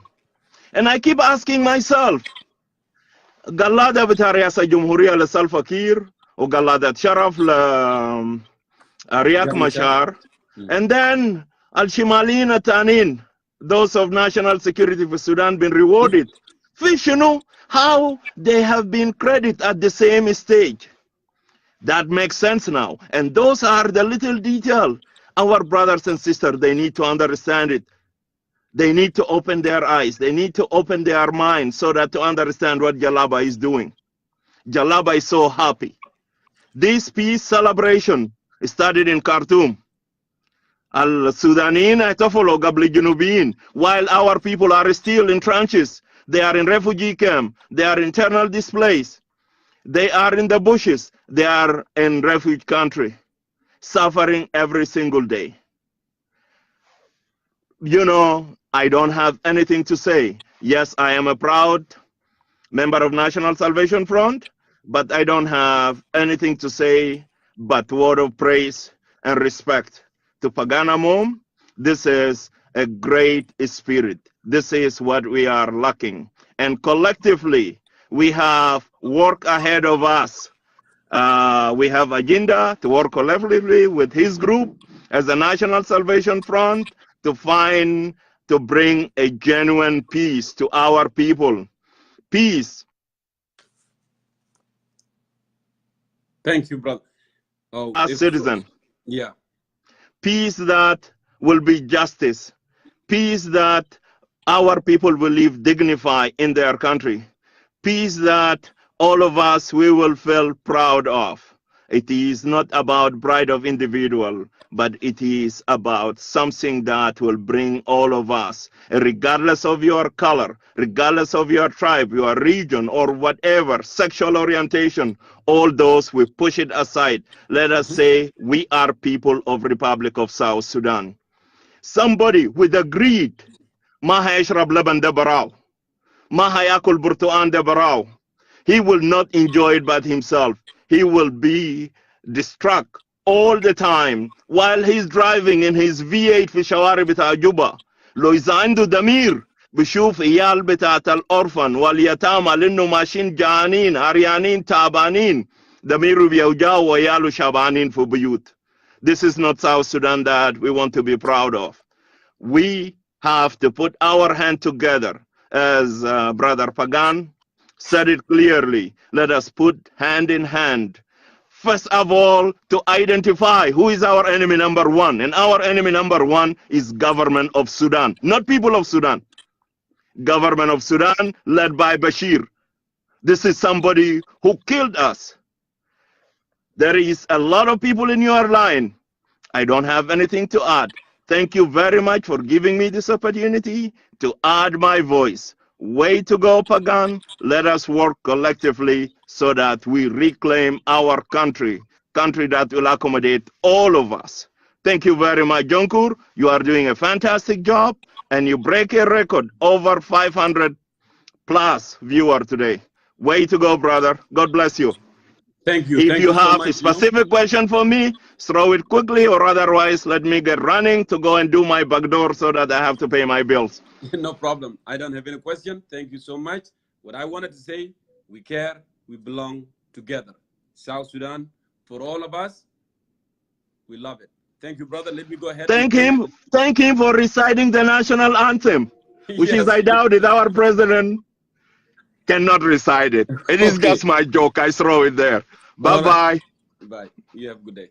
Okay, let me go ahead here and get Emmanuel. Where's Emmanuel? Sunday.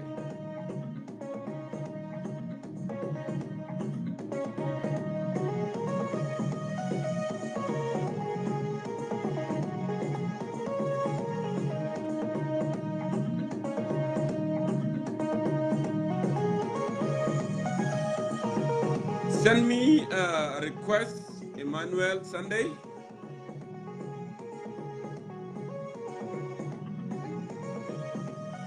Okay, it's right there. I'll call you. You don't need to send a request.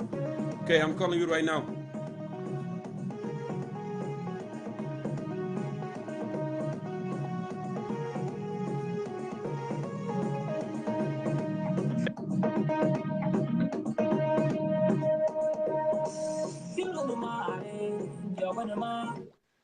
Emmanuel Sunday, the spokesperson of SSUF.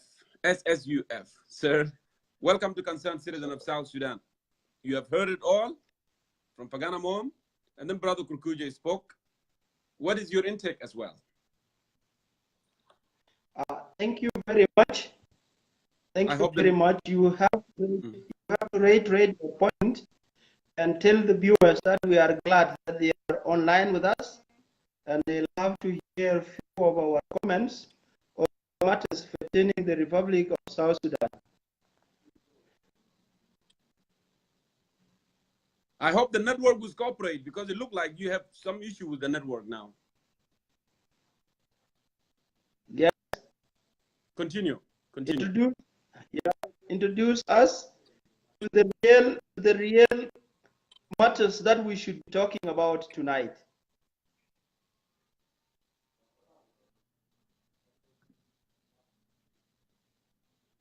I apologize.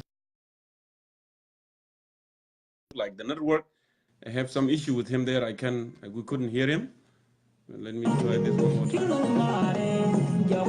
Okay, I'm gonna go back and call you again, Emmanuel.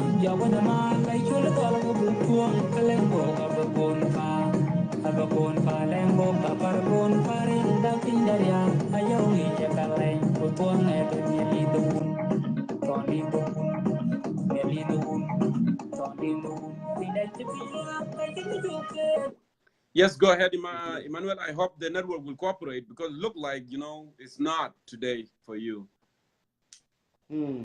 Yeah, go ahead. Well, I would want you to give me the hints, because I have not caught up with the Honorable Pagana Mom on what he was actually telling us. So you have to reiterate few of the points so that I can be able to come in and see the possible ways of putting my words. So I have the interviews, with him. I had interviewed him, and we spoke about the peace process, so many things that we tackled together. So were you not watching? Yes. I wasn't right available, and on the issues of peace, maybe I can comment as we view it. Yeah. Actually, if you look at the recently signed peace agreement, there is a nice way it was referred to by my able chairperson, General Paul Mongawan, the other day. Emmanuel, I'm so sorry. Your voice is cutting off. We can't get you at all. Just give me a moment. I will call you, because I can't get you. We can't get you at all. I want the viewers to be able to understand and bring somebody else. And then when Emmanuel is ready, we can bring him later. So.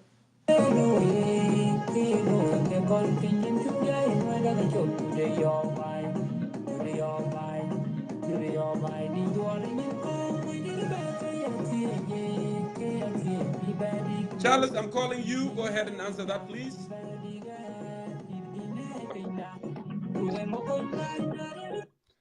Hey, Jongkor, how are you? Good to see you, brother. Yeah, Asma, his network is very bad, so watch out. It will drop your show. That's why I was writing to you. Yeah, it is. It is so I don't bad. know.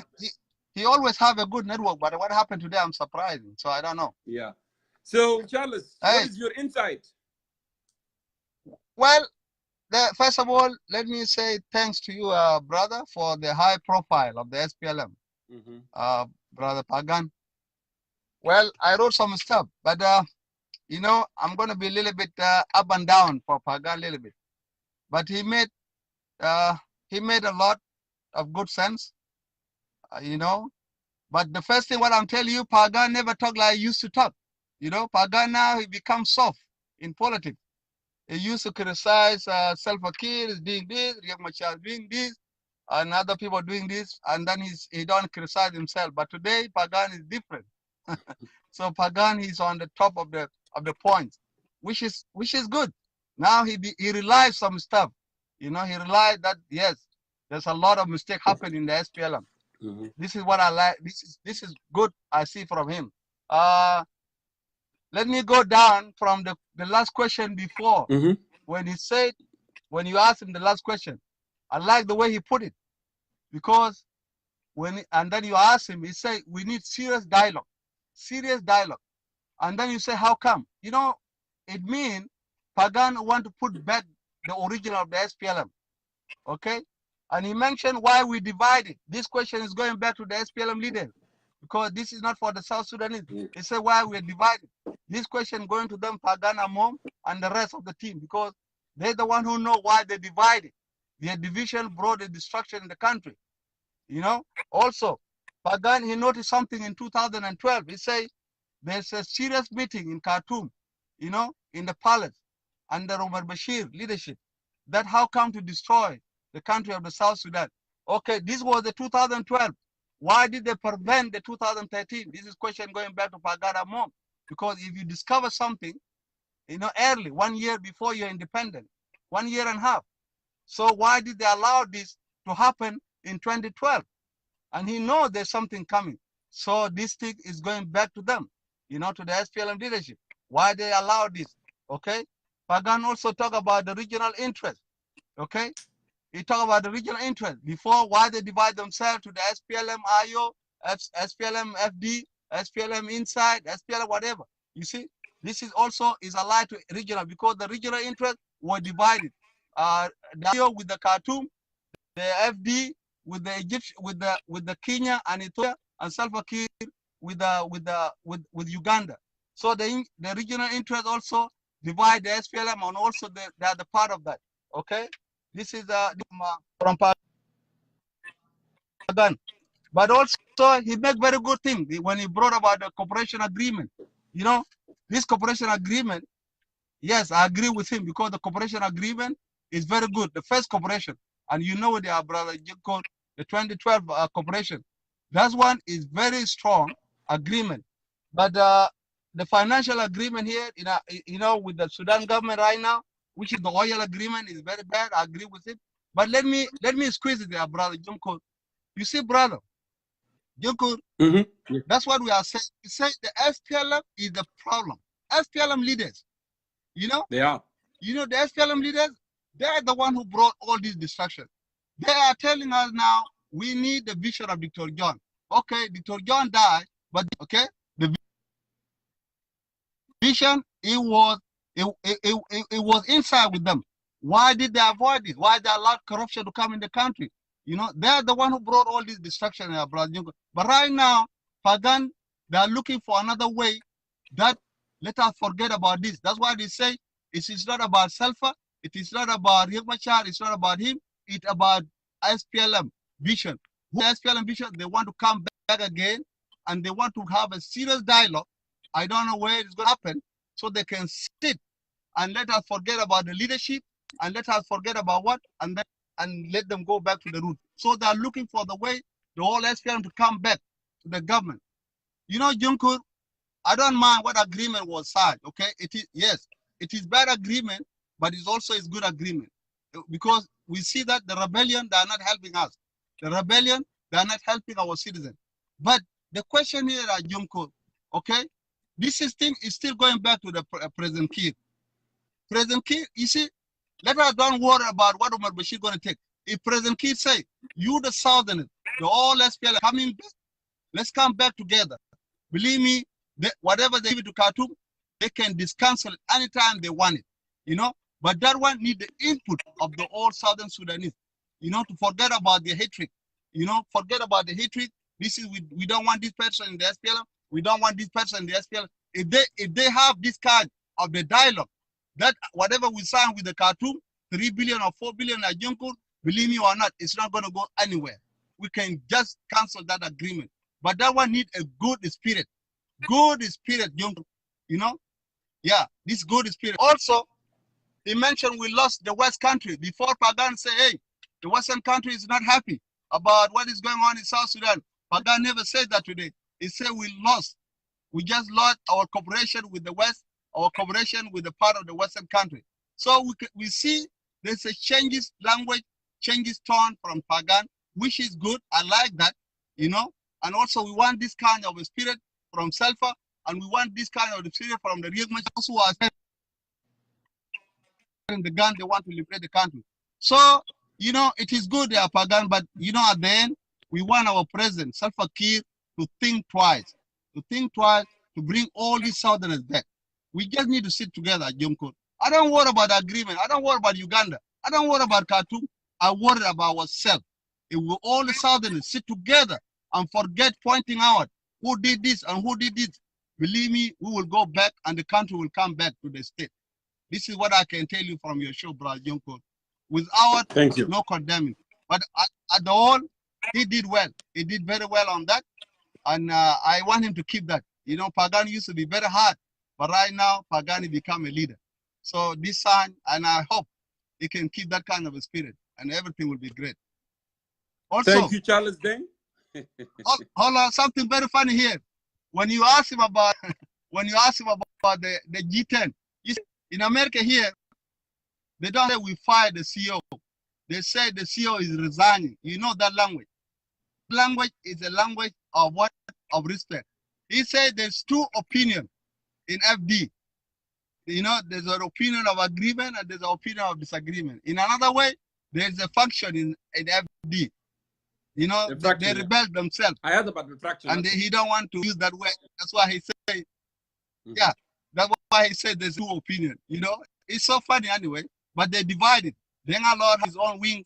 He signed all this Khartoum agreement, his own will, without consulting the other of the FD. So all of all, everything is fine, Jongkor. High profile for you, great job, and we need to keep it up. Bring everybody and let everybody contribute. Correct. Bring anybody at Jongkor. This is what I'm telling you. Call them, give them 5 minutes. Let's South the Sudanese, let them talk. Everybody, government supporters, whatever. Call them. Of course. We are always for everybody. We are forum of all. Give them chance. All of them. Those of Jongkor, those of Idwed, Abdullah, and so on, Lily and Teresa and so on. Thank you. Thank you, Charles, for your contribution. Please stick around and watch the show. So let me go ahead here, Emmanuel. I think you look like you fixed your network. I'll bring you back. And I do, okay, I have Emmanuel and Emmanuel also. So, yes.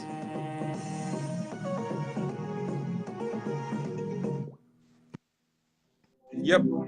Hopefully it worked now. Emmanuel Sandy Dijon, because the network was not cooperating. That's why I have to go and come back.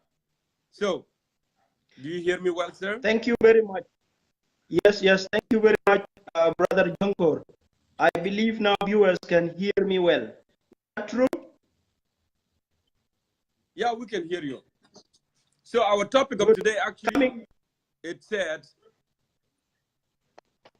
go ahead. Yeah, coming back to the topic of the day, as to who were the beneficiaries of the recently signed peace agreement, I would have to comment this way. The beneficiaries of the recently signed peace agreement are not South Sudanese. In other words, are those who have agreed with Salva Kiir to keep him in power. If you have agreed with Salva Kiir not to remove him from power, then you are the beneficiary of the recently signed peace agreement. And basically, the countries that have accepted to agree with Salva Kiir to keep him in power are our neighbors, namely Sudan and Uganda. Ugandans, they have moved their forces to the territories of Equatoria. And their main objective is not to protect Equatorians from any harm. It is to exploit the natural resources that are within Equatoria, and particularly the gold. And the other issue is the economy of Sudan was near collapsing. And Bashir has to make a salvage by trying now to occupy our oil territories and use that oil for his benefit. That is the basis of the agreement. Look here, if the agreement matrix has formulated that the agreement will hold or will start being implemented as long as 8 months, then what do you expect will happen in the middle here? In 8 months. Already they have started fighting. A few days ago, they started fighting in the far western part of the country, in the western Equatoria, and recently they also opted to fight as closer to Juba as Lanya. And if you look at this properly, you will eventually conclude that there is no peace agreement, but a peace deal that was signed to give territories such as Khartoum the opportunity to exploit the resources of South Sudan, as long as Salva Kiir will not be moved from the power that he has clung to. Coming to the idea of who should salvage South Sudan actually in this critical time, of course it is a collective responsibility of the oppositions, whether armed or unarmed, so that they can converge to find a mechanism of handling the matters in the country. By the end of the day, if the grantors that we call peace mediators in some words would be interested in the resources of the country and not the people, then a danger is amidst. And because Kir is occupied and preoccupied with power and he does not reason outside the box or why South Sudanese should be continuously suffering, it has to be a collective responsibility of the opposition group to converge and tell them to walk out. Rightly, in a peaceful or in a violent manner. That is the only remaining thing. Not because I am interested in violence, but Kir is not thinking about South Sudanese. He is not interested in the lives of his people. If you can go deep down, even into his village, people have been affected by a number of issues. And on top of these issues that are affecting people there is a disease burden and also the hunger. If you don't eat well, your immune system will go down and eventually will be vulnerable to any small condition as malaria or any other one. And that is the basis of people's death, because the leadership has opted to only clean in Juba without even doing any single service to the people. And eventually there are no vehicles reaching down to places like Awanapajo. That is the basis of South suffering. You cannot move freely on the streets down to places like Bor, down to places like Kalokeji, just in the nearby Virion. All these sum up to the suffering of South Sudanese. We are not mentioning those who are in the refugee camp. Thank you. Emmanuel, actually, it looked like we have big problem with your network today. It keeps cutting off so bad. So I have to excuse you, sir, because, we are not getting the message clearly. So I'm sorry, network is not helping at all. We cannot hear you very well, Okay, sorry.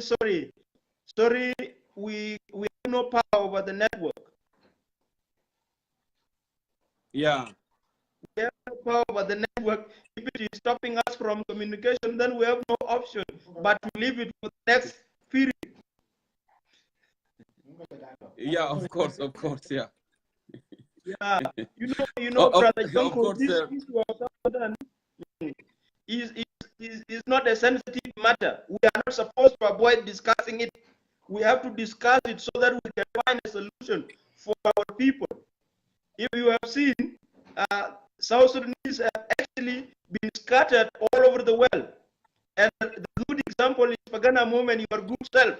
You are not within the territories of our country. You have gone beyond, even beyond the continent of Africa. And we are here hovering all over Africa just because we have been rendered homeless by our own government. This is something that requires our collective responsibility. By the end of the day, oppositions have exhibited some sense of greed. Each and every other opposition thought by being having 10 points. Correct. So it looked like, because of that network, now it dropped it by itself.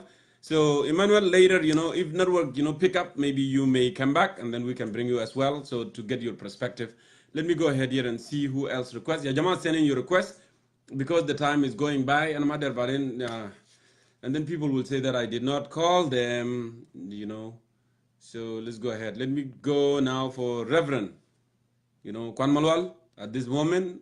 Kwan Malwal, I'm calling you right now. And yeah, I would like to give, a few minutes to everybody because Jongkor. اهلا وسهلا تفضل يا حبيبي. Hey, thank you for giving me time to speak, and also greeting to the viewers. I think the SG Pagana move has made some really good points, and also have some negativity with it. And the reason I say is negativity is he continued to blame others when he was part of it. I thought that was a little bit off, but in term, and then also he touched that the influence within the Khartoum. So Khartoum was the one who initiated the 2013. He's got so if you are in any type of setting, when you have a Secretary General, those people, Secretary General in any type of environment are the most influential figure within any group, okay? This guy was the head of the SPLM. He knows more than anybody else. When I say he knows more than anybody else is because everybody who speaks, who has to write it down, it is him. Every country who's visited, who write it down, it's him, okay? So the responsibility of this party was relying on his hand. And for him to come in and say that Omar al-Bashir was the one who initiated the 2013 war, how? But don't you see when he came to national television at that time in 2012, when he said that the country actually has been run by one man? So there are the policies within the SPLM party, but President Kiir actually was not listening to anyone. He went ahead and and got the group Bona Malwal and others, those who were fired actually from SPLM party. Those are they are the one that driving the vehicle behind. And President ignored the party itself. Don't you realize that when he said that in 2012 when he went to national television? And out of his speech, he will say something that will free him from it. Yet another thing will hold him account for it. Okay, when he was blaming Omar al-Bashir, and yet we all know that the party was in a crisis of authoritarian leadership. President Kiir was dictating everybody else. We know that even their meeting on the 6th, that show a lot of what was going on, plus all the other previous stuff that had happening within the closed door. But he's the Secretary General, okay? If he's going to come in and say Omar al-Bashir was the guy, wouldn't that really give him the sense of, okay, why now we become an opposition party? Why are we divided? When he knows that somebody was influenced, or the main influence within this war, so the opposition as a whole should not be divided, right? Because now they know who's the guy who's targeting them. But because he was not really right on that, that's why the opposition are divided. I mean, even the FET himself, they're not getting along. That show alone that this is not about Omar al-Bashir. Second thing is, he knows that everything has influence. When he brought the phone line, did they get benefit from it? They did get benefit. So anytime when you bring somebody within your setting, they have to get portion of it. They have to be beneficiary of whatever you're gaining, whether it's oil, whether it's mineral, whatever that may be. The Khartoum, he's a beneficiary of. But Kwan, let us be realistic here. So, do you believe that al-Bashir has good faith in South Sudan? So he's doing this for sake of peace. He wants peace in South Sudan. Well, the good faith is if South Sudan become peacefully, Bashir economy will go up. No, I'm asking you. I'm asking you a sincere question. Okay. Yeah. No, I mean, who are we to doubt his faithful as a neighboring country? Okay. Well, you don't know the history, Kwan Malwal. What happened all these 22 years we've been fighting? Mujahideen declared jihad against us. All this, you don't know all this. Well, you just forget about this. Well, okay. Why are we blaming Omar al-Bashir when Uganda is doing the same thing to terrorize the opposition party? So what I'm trying to say is Omar al-Bashir have benefit. Okay, and I said this last. Kwan, I can hear you. I don't know what happened. You froze. Go ahead. Yeah, if we were to go back to war again, Omar al-Bashir would take our country very easily, and that's what he wants. Okay, that's his option B, and he's hoping for it. Now it's up to us. Are we reading this guy very clearly? do we really know his interest? Is that only about the oil, or there's more into it? Those are the questions we have to ask ourselves as a being. That okay, we need to watch out for this guy here. We already know that his secure percentage was in the oil. We know that already. Now he's adding more into what is already existing. Okay. Okay. What else? If he's going to continue to support any rebel operation group, then something wrong with him. What is his motive? Okay. As you were saying that Bashir was supporting Kir at the beginning, which is meaning that currently he's supporting the opposition. That's exactly what his intention was, but he didn't want to say it directly. But he pointed out the beginning. No, where we are now. He said two things actually. That al-Bashir forced both sides, forced Kir, and I made this in my show here many times, that Riek Machar actually was squeezed because he didn't have an option. He has to be taken back to, South African confinement, and his troop would be kicked out from the territory of the North right here. Okay, Kir is squeezed from international community. There is the arm embargo, the economy going down tank. They even don't have anything to survive in J1. So there is, in both sides, and that's actually what Comrade Pagan, he clarified. Okay, I'm not. It seems like you are missing that point. No. I'm not against the SG. Okay, let me just say, out of his speech, 51% of his speech was right. Okay, and he was more sincere and concerned about where we're heading as a nation, no doubt. Okay, but what I'm saying is the thing that he said, he was part of it. Okay, and he was the main guy was in. Okay, so for him to come in today and blame the beneficiary of this peace process, it's absurd. Because if he knows that there's people who are destroying our country, the first thing he should have done is we as an opposition, we have to rally together to make sure that we highlighted what is the third party is doing to our future. And they went in and fighting among themselves. So that alone just kind of like shifting some of the things that he said. And we're human. We can say a lot of good things, but one bad thing can just undermining all the good things that we have said. And thank you, Kwan Mulwal. With the SG. But all in all, it was a good, and I hope, the way he was talking, they're gonna go in and try to negotiate something. And I hope that's where they're heading, including all those peace sabotagers. They need to change their mind and go in and work on implementation of this peace. Thank you very much. Hey, thank you, Kwan Mulwal. It was good having you to hear your perspective as well. As always, thank you. All right. Okay, let me go ahead and do this. Okay. Go ahead, Jamal, send me your request.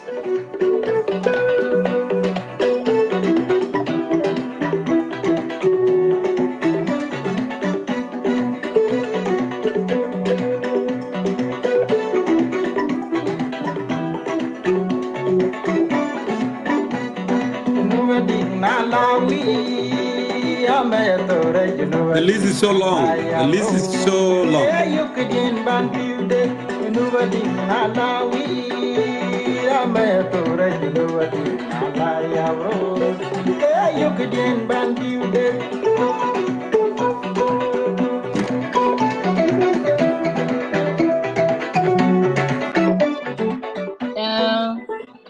Can you call someone? Sorry, you call me back later.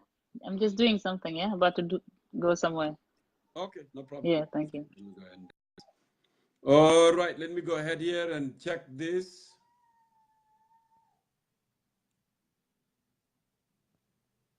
Give me one moment here, guys. So the list is long. Okay, let's go. I was looking for you here. Emmanuel, Jawin.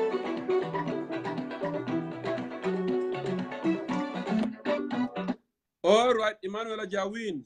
Good to see you, sir. Jongkor. How are you? My friend, long time. How are you doing? I am doing great.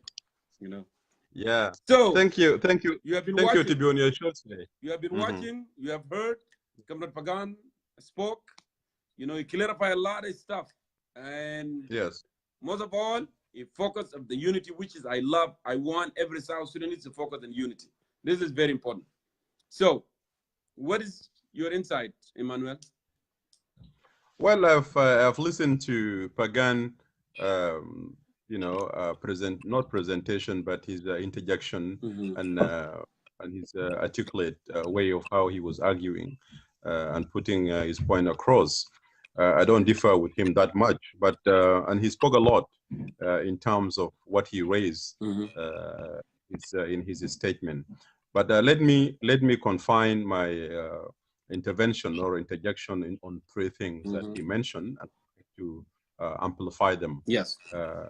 One is on the issue of the regional dimension, which you say correctly on this show several times. We have raised it, saying that the agreement is not owned by South Sudanese, but is much influenced by the neighbors' influence, that is Sudan and Uganda. The second point is also about the SPLM unification and the vision of the SPLM. And the last that I wanted to talk about is on the Southern nationalism, which he touched.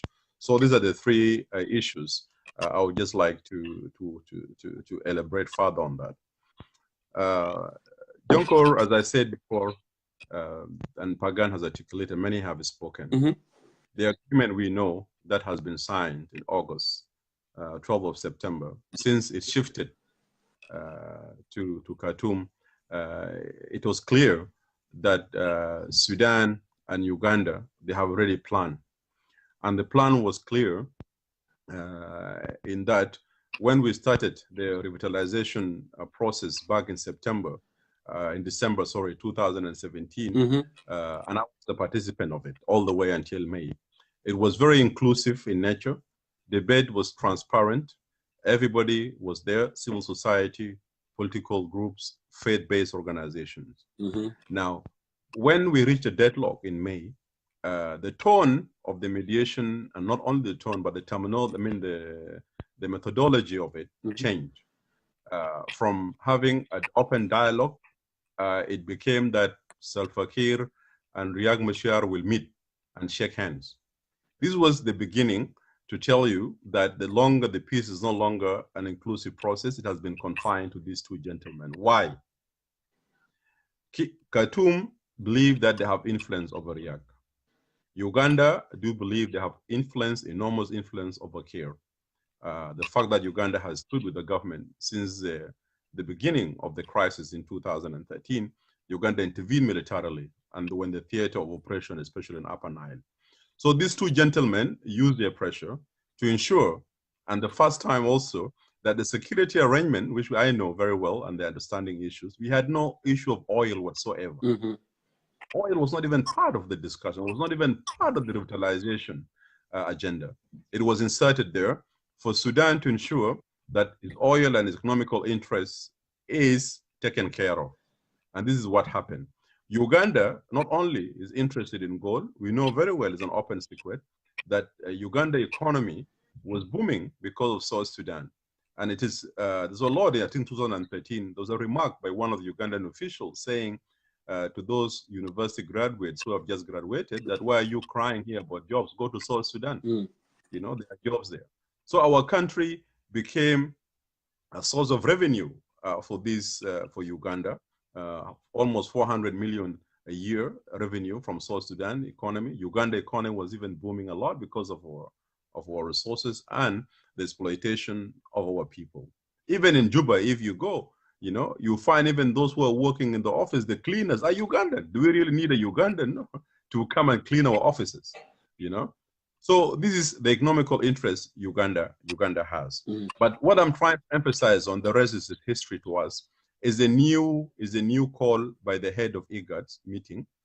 They said that because Sudan and Uganda, they will be the guarantor of the agreement, and therefore they're requesting the United Nations Security Council to upgrade the mandate of what we call the RPF, the Regional Protection Force. Now, let me just give a background to the Regional Protection Force for our audience.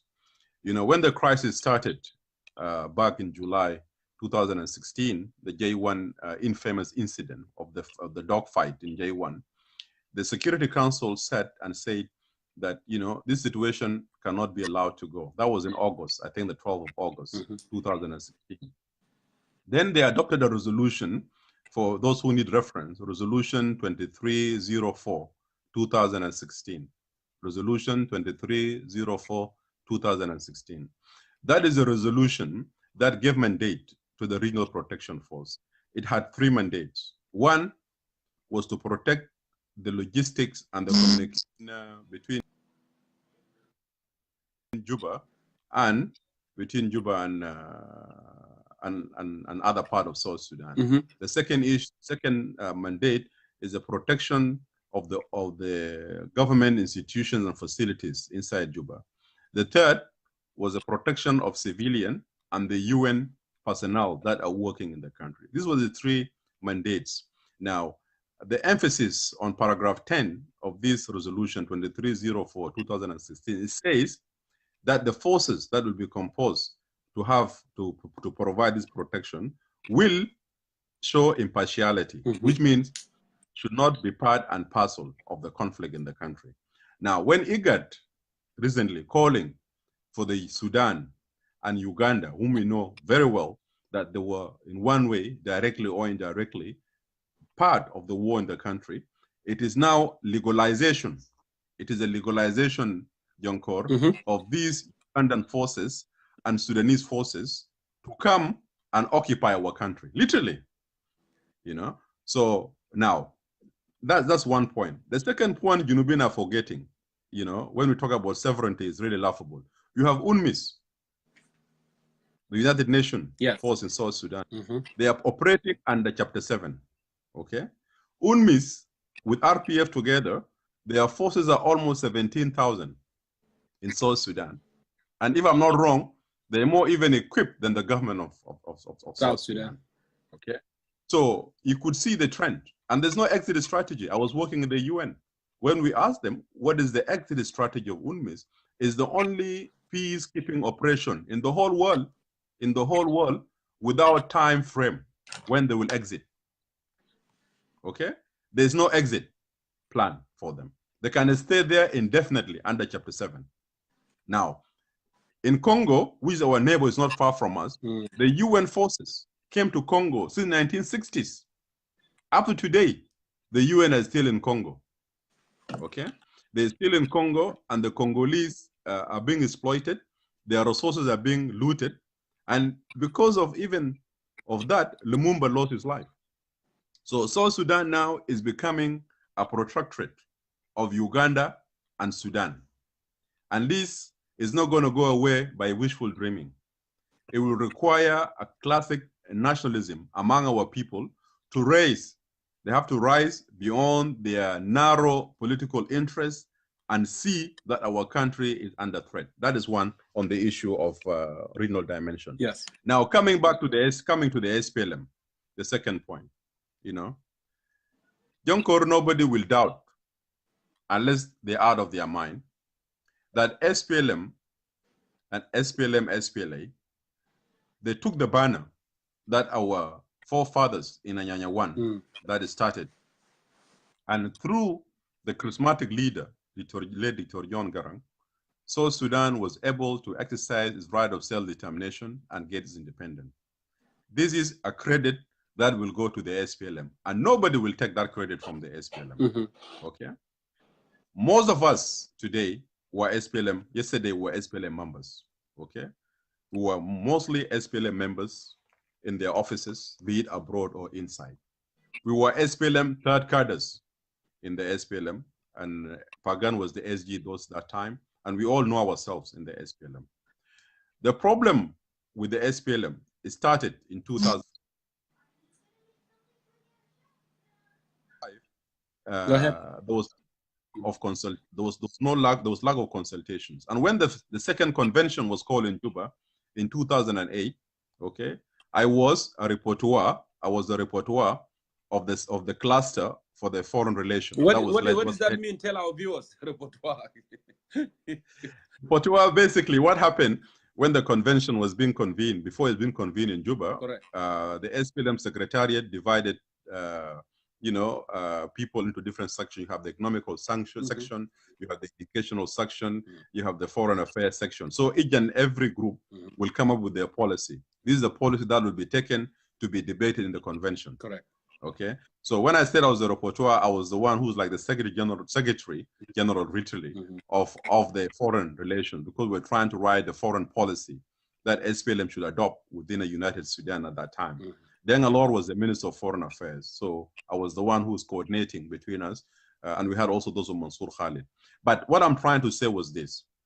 all the clusters or all the group at that time, people sat, okay, came up with coherent, very informative roadmap that should be adopted in the convention in 2008. Yes. But when the convention was called in Juba, all of us were surprised. For 2 weeks, the debate only centered about the leadership in the SPLM. To discuss constructively the issues and the clusters and the reports and the policies that were recommended, as normal in convention it happens, it never took place. You know, this is the first time that most of us, as a third tier of the SPLM cadres, you know, our eyes became open that SPLM is no longer interested on the policy. Our leaders were now fighting about power struggle. You know, this power struggle is what also continued until 2013, the famous conference that was held on the 6th of December by those Comrade Bargan, those of Dr. Riag and the rest. Okay, so when you talk about the vision of Dr. John vision was to create a unified secular Sudan based on equality and justice. Okay, yes, he had a vision also on what kind of economy he sees fit for South Sudan. His emphasis, and as an agriculturalist and a strategist, he said South Sudan need to invest on agriculture so that the oil money we get, we have to invest it in agriculture. He talks about moving of towns to villages. It's not the creation of 32 states, which now those of President Salva and our brothers who are remaining in SPLM or comrade are misunderstanding it. You know, it actually meant taking the services to the people, not literally, you know, making South Sudan into 100 states. You know, that was not the idea of Dr. John. Nevertheless, Dr. John has contributed, and he's no longer there. We're no longer here with us. Now, SPLM failed to radically come up with a new roadmap that will actually resonate with the people of South Sudan, so that we could move on. You know, yes, SPLM has done its part. It will be a mistake for us to think that SPLM should continue forever. In any history, in any part of history, you know, a revolution movement they have achieved as a generation to liberate us. And this, we thank them for that as a young generation, and we are always indebted to that, and we'll never forget it. Okay? For you also. Continue. So, time has come for you to give other generation to continue, you know, for other generations to continue. They may have better ideas than you had, you know. But this is a problem we have. This is not happening. So I'm not against SPLM unifying if that's their case, but to me, it's not a matter of physical unification or leadership unification. Unification should be based on a comprehensive political program, a base political program that will address, you know, the social, economic, and political ills that are taking place in our country. You know, we need to see SPLM, you know, doing this and debating this openly. This is what we want, but it's not unity that will only base Munuyabga Secretary General, Munuyabga Reis. This will not help us anywhere, and this is not conducive, neither is it resonating with this young generation you have today. The young generation of Facebook, the young generation of WhatsApp, they don't care about the past. You know, they care about stability, they want democracy, you know, they want to have basic needs, basic services for their children. This is what the young generation wants. Now, coming to my conclusion on Southern nationalism, okay? Indeed, because what I've just mentioned earlier, SPLM has deviated and has failed to articulate and reform itself into a revolutionary movement that is governing the country. It also failed to articulate a national program to bring all South Sudanese together.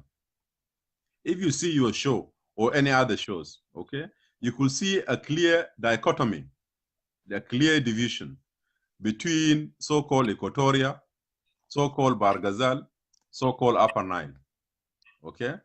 We are no longer looking at ourselves as South Sudanese. We're looking at ourselves from a very tight microscopic lens of regionalism, okay, of tribalism, okay? If I'm a Dinka, I feel obliged, I need to support Salva Kiir. If I'm Shuluk, I'm obliged, I need to support Dr. Lam.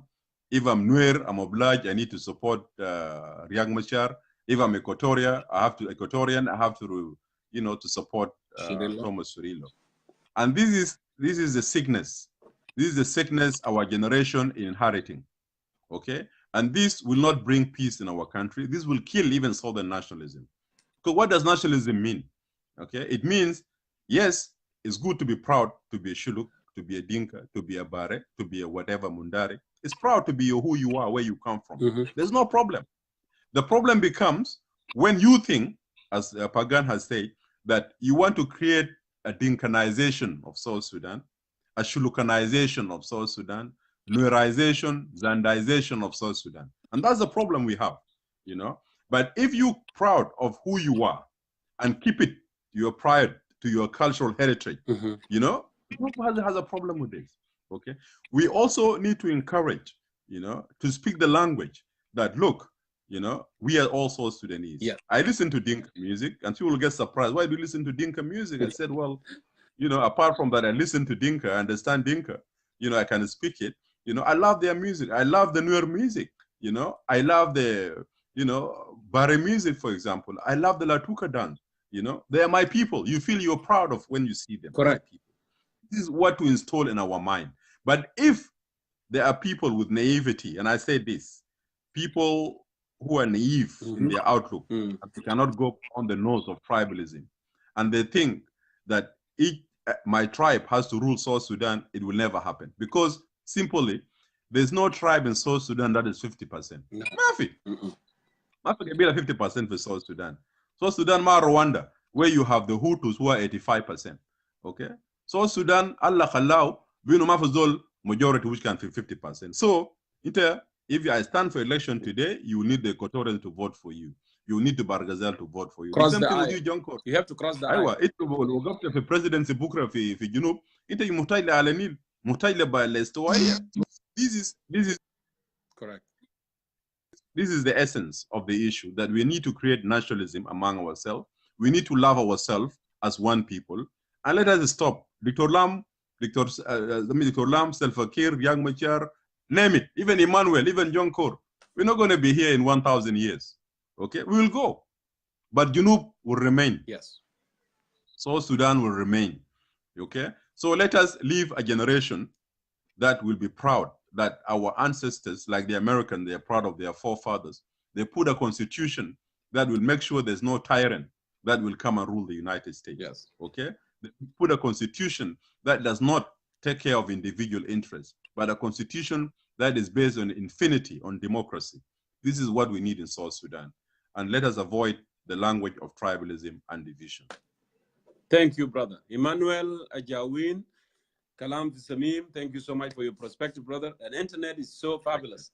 By the way, I brought my map because my viewers, they complain about the map. The map I is could back. see it. I could see it. Yeah. So thank you so much, Emmanuel. And please have a lovely night there. Let me go ahead and bring other people so they can have their perspective. Thank you. Shukran. Thank you. Bye-bye.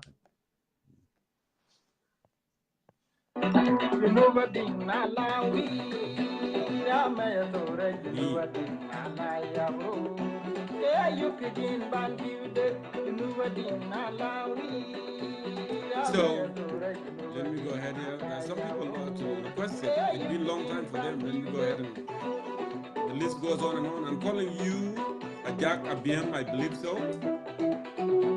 Hopefully it will work for you. So it's adding up.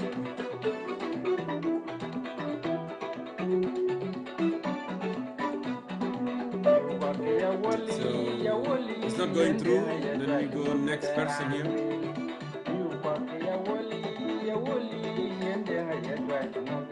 Pasqualo, Abiem, I call you, but it's not going through.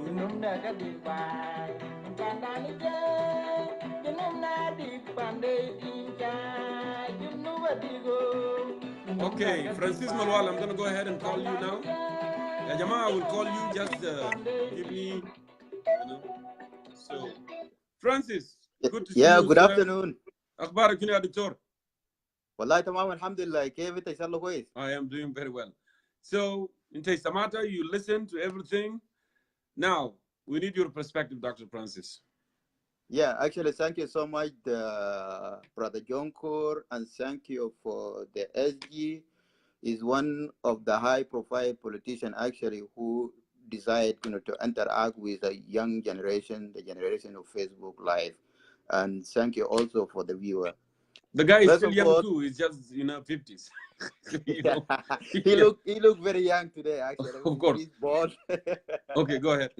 But actually, most of our high-profile politicians actually they isolate themselves. They don't want to come and adopt the technology so that they can be interact with the majority of people of South Sudan actually who are inspiring. And I do believe that most of the people who have joined today, they are very optimistic. All of them, they could agree in a way or another that they want a South Sudan which is strong. They want the prosperity for their nations. And it's really very unfortunate that you see like somebody like Pagana Mom who actually invested his youth age in the struggle, and at the end of the day he find himself outside of the country that he fought for and in exile actually. So we hope this is not what the South Sudan that we dream of, and therefore we hope that things will be better so that everybody who actually fought for this country could be, even if you are not in the government, you could be able to leave. And if you want to go and visit, you should have the freedom to go and visit your family and the country. Yeah, I do agree with him in a lot of things that he has touched, like the issue of the interests of Sudan and Uganda, actually. But the problem, how we can stop these interests. So as long as South Sudan is weak, as long as South Sudan is divided, as long we are still clinging into our individual interests, I think these people, they will continue looting our resources and they will continue exploiting our interests. And therefore, our unity is becoming the paramount. But how we can unite ourselves right now with this dynamic? For example, he talked a little bit about the unity of South Sudan, and he was actually, I really like the way that he talked. But our problem actually is not the talking, it's the actions. If you look into the former detainees right now, there are only 10, but they are divided. Some of them that are in the government, and some of them they are outside, and some of them they are in the US here, like Pagana Mom. If 10 people cannot unite themselves, so how difficult for 10 people to unite themselves and become very strong? So the unity of South Sudan will remain a dream, will remain an illusion, and the unity of the leaders will remain. Dr. Francis, let me stop you there. So are you telling me that if 3 people or 5 people, they cannot unite, so the country cannot unite? What you are a doctor? No. I want you to be optimistic. They are leaders. And me, we can work toward this unity. Yeah, just you see, we can unite ourselves. They are leaders. But it doesn't have to be a dream. It doesn't have to be a dream. Yeah. It has to be a reality.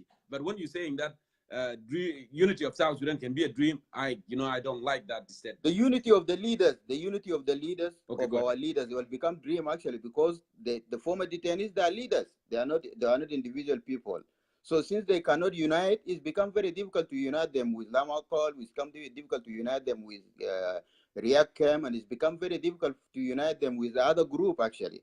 Go ahead. So this is my intake here. So we need the unity, but we need to work for it. So those of Taban, they have to unite their rank, so that also we come and unite them all as the leaders. This is one thing. The other thing also that I would like to emphasize, Emmanuel talk about it. Yeah, we believe that the Sudan was working during the war and even after the CPA was signed to divide the SPLM. But the SPLM itself also has its own part, because actually the NCP came and invest on the crack that was in the SPLM. So the SPLM was divided in 2008 crisis between Jongarang and Kir. And then when we lost Dr. Jongarang, Kir came also and tried to favor those who were supporting him. And therefore, those of Pagan, and there were differences within the SPLMs also. So it's not just only the NCP who was going to try and to. So the NCP invested on this division, where they divide them into those supporting Kir and those supporting those of son of Garang, as he lineated to.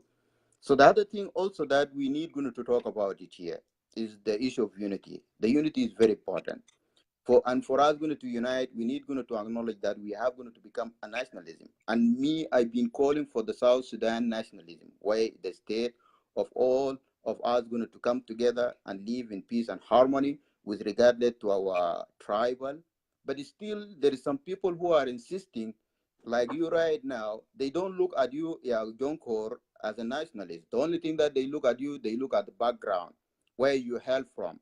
And I have this experience these days because most of the people that align me to GM Council elders. I'm not an elder. If Pagan is not an elder, I'm not an elder. So how come I become a GM Council? It's just only because I differ with them in opinion. So we need going to take this one very carefully, especially for the youth. The other thing also, Taban talk about the agreement, even if it is implemented, it may not bring the prosperity to the people of South Sudan. He's right in this. Why? Because actually there is nothing has changed. These people, even if they implement the peace, there is no prosperity that will come to the people of South Sudan. It's not because actually is of the resources that is being taken by Uganda or Sudan, but it is because of the SPLM itself.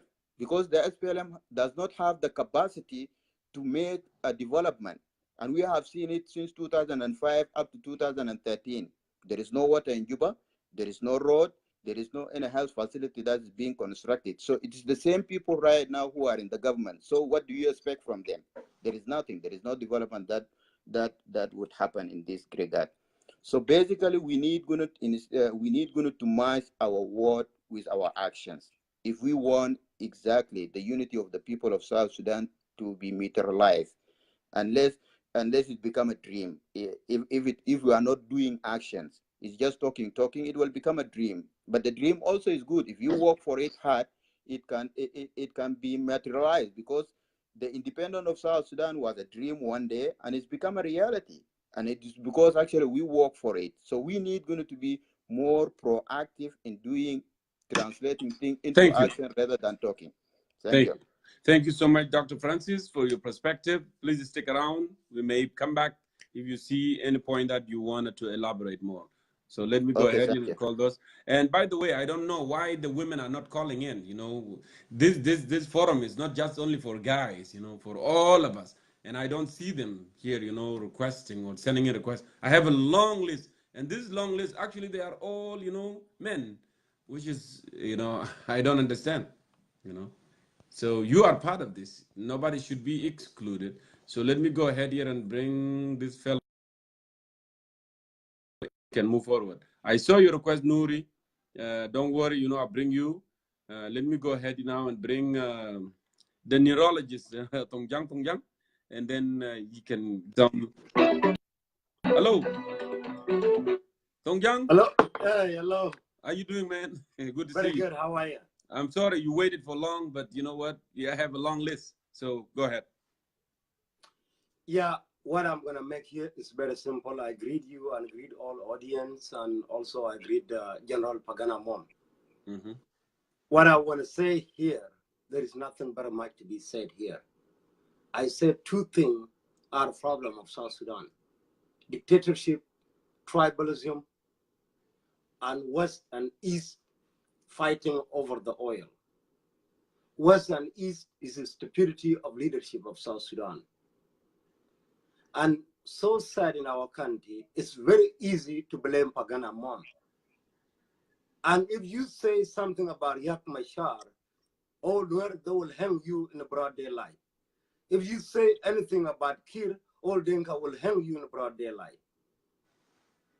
Pagana Mom, I want to thank him and his position saying straight. Denga Lord now, I like the question you asked. Denga Lord now, what Denga Lord done, that's not different what Dana Trujung Dao done. And I hope Paul Malone will doing the same thing very soon. Even now, the John of Malone always talk here, it's not that because they did not get a right deal. Tribalism make decision in South Sudan. But our people are so arrogant to admit it's wrong. Pagana Mom here, and I hope it will disengage. I hope, and I will call him personally to disengage, to not talk for the politics of South Sudan for a year, to see how Riek Machar, Nuer and Denga and all tribes, where they're going to take this country an agreement. This war. But Nasib Tongjang, do you see by not talking actually is helping those who are dismantling the country to continue? Don't you see it that way? Being silent actually mean that you agree with the you know the destruction that's going on. Because Pagan now is being targeting because he's a Shilo. Pagan here, a lot of Denga like a good are hostile to Pagan. What Pagan said, this peace agreement between Riek Machar is agreement between Khartoum and Kampala. What's wrong? And China and United States out. And that's the reason you see Pagana Mom is a refugee here. Pagana Mom went to Bush 1983. It never been a militia until today. When he was arrested in Khartoum, it was coordinated by Salva Kiir and people like Bona Malwan. Do we need to convert Pagan to be a Denga today so he will be accommodated or to be a Nuer? Pagan is not a militia like Kiir or Riek Machar. Pagan, I hope he will stay away, not go to Juba and let Riek Machar. Even Kwan Malwan attack Pagan. And this is very dangerous. You don't attack another tribe. Pagan is doing what is good. Corruption, I don't say Pagan is not corrupt. How many particular Dinka women started with the those in America at that time to take Pagan to court and all those kind? Who give them that kind of right? Some Dinka women are daughter of Pagan.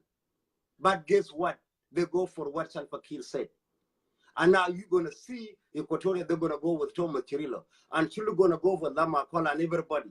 Is that going to be what in the country here? This country is in danger. Khartoum has taken over. Militia, and I've been saying it all along, and that's why my own ethnic Denga, I'm their enemy. And you see enemy is coming back. And Denga, they're going to pay price of this. As a woman, in Panthau, Denga know that. And somehow their uncle are in office and their tribe, they dismiss what I'm saying. Now I'm most wanted an enemy. When I say Khartoum evil need to get out in our country. And Khartoum, there is no way here. Khartoum will be driven out through bloodshed. And that's what Western countries, China now and Khartoum and Juba, they are accomplices against our people. But there will be one day. This country, we do not get it for free. We get it to blood our people. And National Islamic Front has really destroyed SPLA by taking a big Dinka boys, Salva Kiir, to be on their side. And Salva Kiir, Riek Machar are fighting who's going to be friend of Khartoum. What National Islamic Front doing, that's what they're fighting for. Riek Machar and Kiir. And this is a problem. Somebody is the problem. United States now waiting for a genocide to happen and let them intervene to fight China in this area later on. People like Pagana Mom, I just hope, and I will call him to stay away from a little bit, because these Southern Sudanese, they don't want to accept what people say. I say from the one, Khartoum is enemy, and I will never be in Khartoum, and I will never support anybody Khartoum give him a gun to fight people in South Sudan, including Salva Kiir. Khartoum is enemy. Why now we are attacking Pagana Mom? Pagan doing this. Pagan, look, you see how patriotic this guy. He accepts, he say failure is all of us, including himself. And still been targeting because he's a Shilluk. You don't know when Pagana Mom went to 1979 with Lakunyang, when they're fighting Arab before Carbino, before William Yuan, with Nyachigag Nyachuluk. You don't know him was a Shilluk? This kind of language, people are good, they went too far in our country. And I support every tribe, every district, every nukta worship in Arab. And everybody say where he's born and forget about so-called South Sudan. You say you love South Sudan and you love Kiir backed by Khartoum. How do you love South Sudan if we are not stupid here? Thank you. I took enough time and I say my share and what I feel. I don't represent anybody. For those who supporting Khartoum with the Kiir, it's their point. but I could not be taken to Khartoum.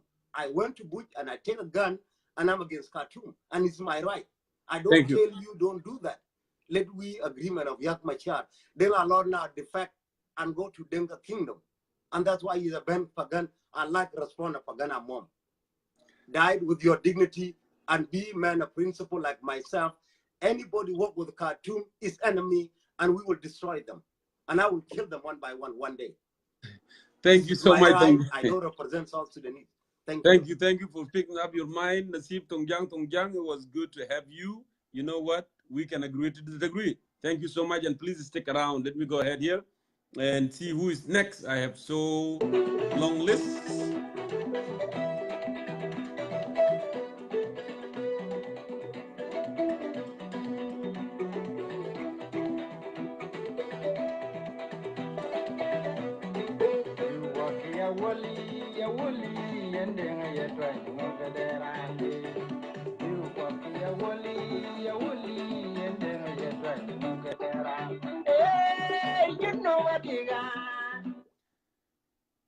Professor Nouri. How are you, brother? What is your name? What is the South Sudanese name? South Sudanese name? My South Sudanese name on your first show today, my South Sudanese name, the name that my mom and dad bestow upon me is Kwal Garang. Kwal Garang. Welcome to Concerned Citizen of South Sudan. Thank you, my brother. I was earlier when you came on, earlier on, and I was listening the Secretary General with great deal of interest. Okay. Now, I also want to appreciate your viewers and listeners. I think the viewers have been incredibly amazing and supportive. I don't know why some people are releasing red face. I did not say anything yet. Maybe what I will be saying would be a good thing. Don't worry about it. We can agree to disagree. Some people sometimes they like, what you say. Some people they don't like. Nothing we can do about it. We cannot force people to like us or, to hate us. They can like if they want to like. They can love if they want to love. And they can dislike us. No problem with that. So go ahead, Nouri. Yes, I was really glad that the Secretary General has talked about various agreements, various accords. Yes. And what fascinated me, these various accords may not be serving the best interest of the people of South Sudan if there is no one who would be raising a concern if there is no watchdog. The watchdog is going to be who? The watchdog is going to be the descending voice against the peace, or descending voice on the feast. The watchdog is going to be those opposition who did not sign the peace. Thus, this is where the watchdog of this agreement is going to come from. So people who might be allergic to the fact that there are descending voice against the peace, they should really slow down with the weaponry system, because societies are built when you have somebody who is keeping the other one in check. Correct. Right. So those people who did not sign the peace agreement, I think they are going to act as watchdog to keep those who have signed the peace in check in Juba or wherever they would be. Now, I would agree with him that regional dimensional interest actually play a role in actually creating a dilemma on some of the leaders. For example, our president, all right? For example, when it said that either you sign it or we will support this warlord here in Khartoum, and then we will see how you would survive. That's a very obvious answer. You cannot dispute that, right? For people who have studied these state interests. So the two states, they're looking for self-help. Uganda is looking for self-help. Sudan is looking for self-help. And they are using South Sudan to make sure they benefit from the resources. All right. So that's another point. But here is what I want to leave people with. The perspective or the insight of the Secretary General today has produced at least three things. First, he sounds like he's calling for distributive justice. that if you want to make sure that this peace is going to be appreciated and welcomed by everybody, then the resource of the country must be distributed among the population of South Sudan. Now, who is going to do that? That call for distributive justice is going to come from the opposition or from the dissenting voice.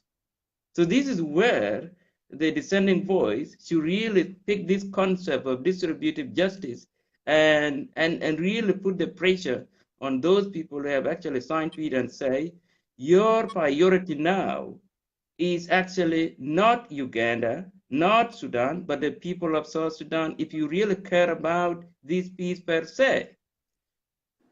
So this is what needs to happen. This is what I want our viewers to know here, that Pagan sound to me that he called for fairness, all right? He called for peace dividends.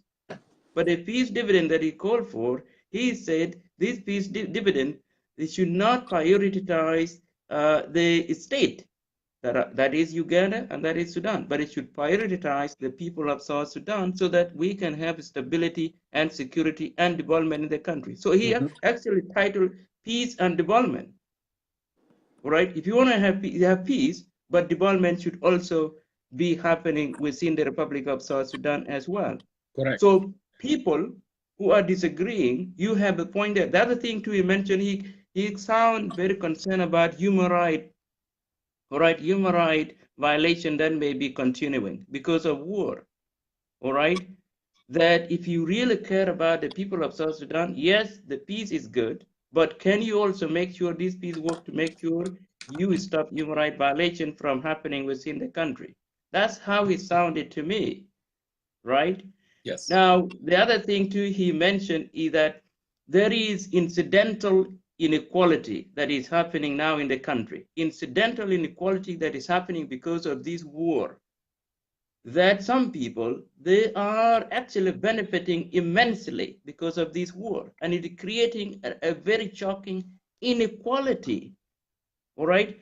And inequality to the point that some people would actually be super, super, super rich, and some people would be super, super living in abject poverty for a very long time. It's creating a very dangerous coefficient, all right? A coefficient that will look like what is happening in Namibia, in which the coefficient of people who are wealthy, or coefficient of those people who have resources, is 70%. And then the rest of the people, they are literally dying, and the country, the government is not taking care of the people. Yes. So the peace dividend that is needed in two things must have an opposition that would put pressure, that would be a watchdog on those people who have actually signed peace, so that somebody would be held accountable if this peace is not delivering social justice to the people of South Sudan. So that's a good thing. That's a good thing to have dissenting voice against the peace. Yes. All right. Now, because if you do not have dissenting voice, you will not have accountability, you will not have reconciliation, you will not have healing, you will not have peace dividend. All right. On the other hand, that people have to be careful with the idea that if the process is slow, then people might not be able to pick up weapon and then go and randomly murder people. These things, they have to go in process. So what I'm saying here is, I am beginning to be nervous also, and you would agree with me or you may disagree with me, Jongkor. If you put a lot of antagonism, a lot of inflammatory language on the Republic of Sudan and on the Republic of Uganda, then you also have to think about the people who are living in the Republic of Sudan and the people who are living in the Republic of Uganda. Because if the language is saying, let's go in now and murder or cause incitement on Ugandan or on Sudanese people, those people, they will also turn against people because there are so many people living in their own countries. So it is a very delicate matter, and this is what you have been trying to do to find the most neutral balance without causing a dangerous antagonism that actually can cause a backfire, because we do have too many refugees in these countries as well, right? But he raises a very important point, that the agreement cannot prioritize the foreigner in a state of a national citizen. That's a fair point to make. That's a really fair point to make. So he gave a blueprint for the people to say, you know what, take in charge by holding those people who have signed peace accountable. That if you put pressure on them, all right, so that they can begin to deliver to the people of South Sudan, he will be happy with it. He will be okay with it. All right. He's saying don't give them a free ride. Otherwise, they would be serving foreign interest. And foreign interest in this case has he indicated in these various peace agreements. So I do agree with him. Thank you. By saying, look, let us be a watchdog, all of us be a watchdog, but at the same time, let us also recognize if there is a glimpse of light as far as this peace is concerned, and if this peace is going to turn and do things in the best interest of the people of South Sudan, then let us also give it a chance, all right? So I do believe opposition might be a good thing because democracy or society are built when you have dissenting voice, so that those dissenting voice would be able to keep those in power in check. I would not have issue saying this in Juba, that if you don't deliver, if you don't bring peace dividend, then there is no point. You would be silencing those people who would be questioning you that you are not delivering anything to the people. So you will have Pagana Mom criticizing you, you will have Thomas Cirillo criticizing you, and you will have too many people criticizing you. But if you deliver and embrace the concept of peace dividend and believe in distributive justice and believe in social justice and make this peace to deliver these things, then a lot of people would be in support of you. So we better be careful by saying we should not hear from dissenting voice.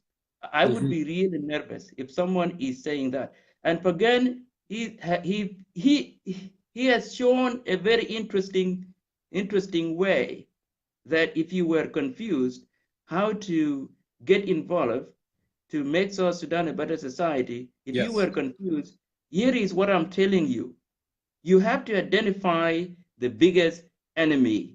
And the biggest enemy now in his judgment is Sudan and maybe Uganda, all right? Because these are the two elephants. These are the two elephants with genuine interest.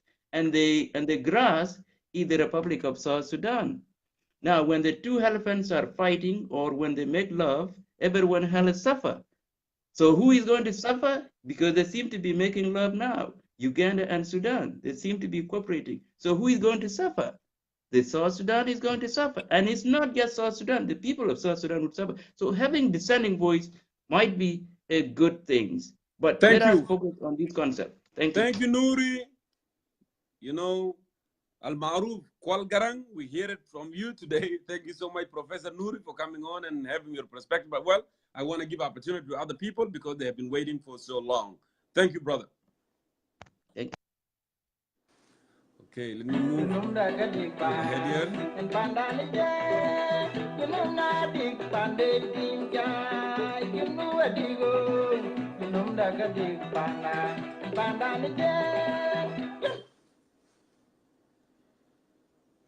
Okay, let me go ahead and see who else requested.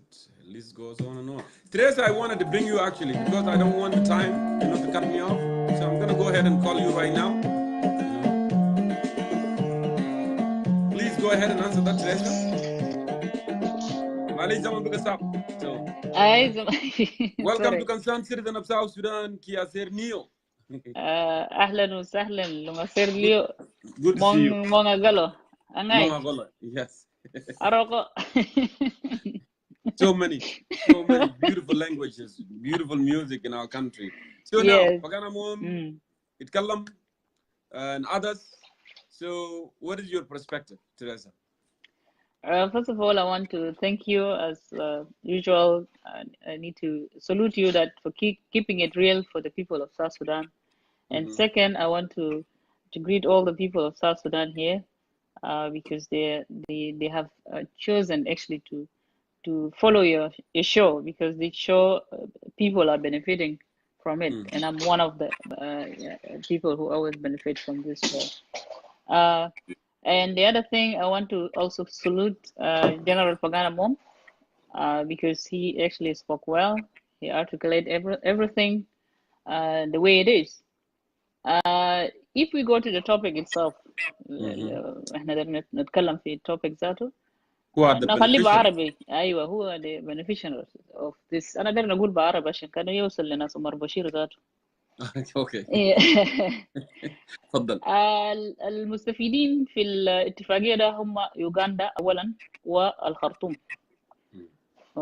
وممكن أضيف إنه حكومة بتاكير، لأنه هم يعني فقدوا الأموال اللي هم طبعا بيبذروه كان في البلد، فبالتالي هم لازم يبحثوا عن طريقة إنه هم يلقوا موارد جديدة كويس عشان يحافظوا على السلطة بتاعهم ذاته فده حاجة نقدر نقول. احنا في الشو بتاعك ده قبل 3 سنة أو سنتين، وفي شو بتاعي ذاته أنا مرة أنا قلت الكلام ده بأنه خرطوم قالوا بشكل واضح، قال شنو ده اسمه شنو علي ما علي اسمان نافي علي نافي قال شنو قال شنو قال استقرار بتاع جنوب السودان بيحدد الأمن القومي بتاع السودان كده. شوف الكلام ده just imagine this word ده بمعنى كلام فقانا مو صح على فكرة في كلامه، لأنه هو قال إنه الخرطوم أصلا عمل الكلام ده عشان يدمر الحركة الشعبية، بما إنه الحركة الشعبية دمر نفسه بنفسه أصلا. ده بس اختلاف البسيط مع جنرال فقانا مو، لأنه الحركة الشعبية دمر نفسه بنفسه بعد ما هم فقدوا يعني they lost the track. They started to focus on themselves as who want to rule and who want to take this share and that وبالتالي الخرطوم لقى الفرصة ده إنه هو إنه شنو هو يتدخل عبر شنو عبر إنه يقسم الحركة الشعبية، يجيبوا ناس اللي كانوا حركة المعتمرين أو نقول المعتمرين أو ناس اللي شنو الحركة الشعبية جناح معتمر وطني، وهم هسه المسيطرين.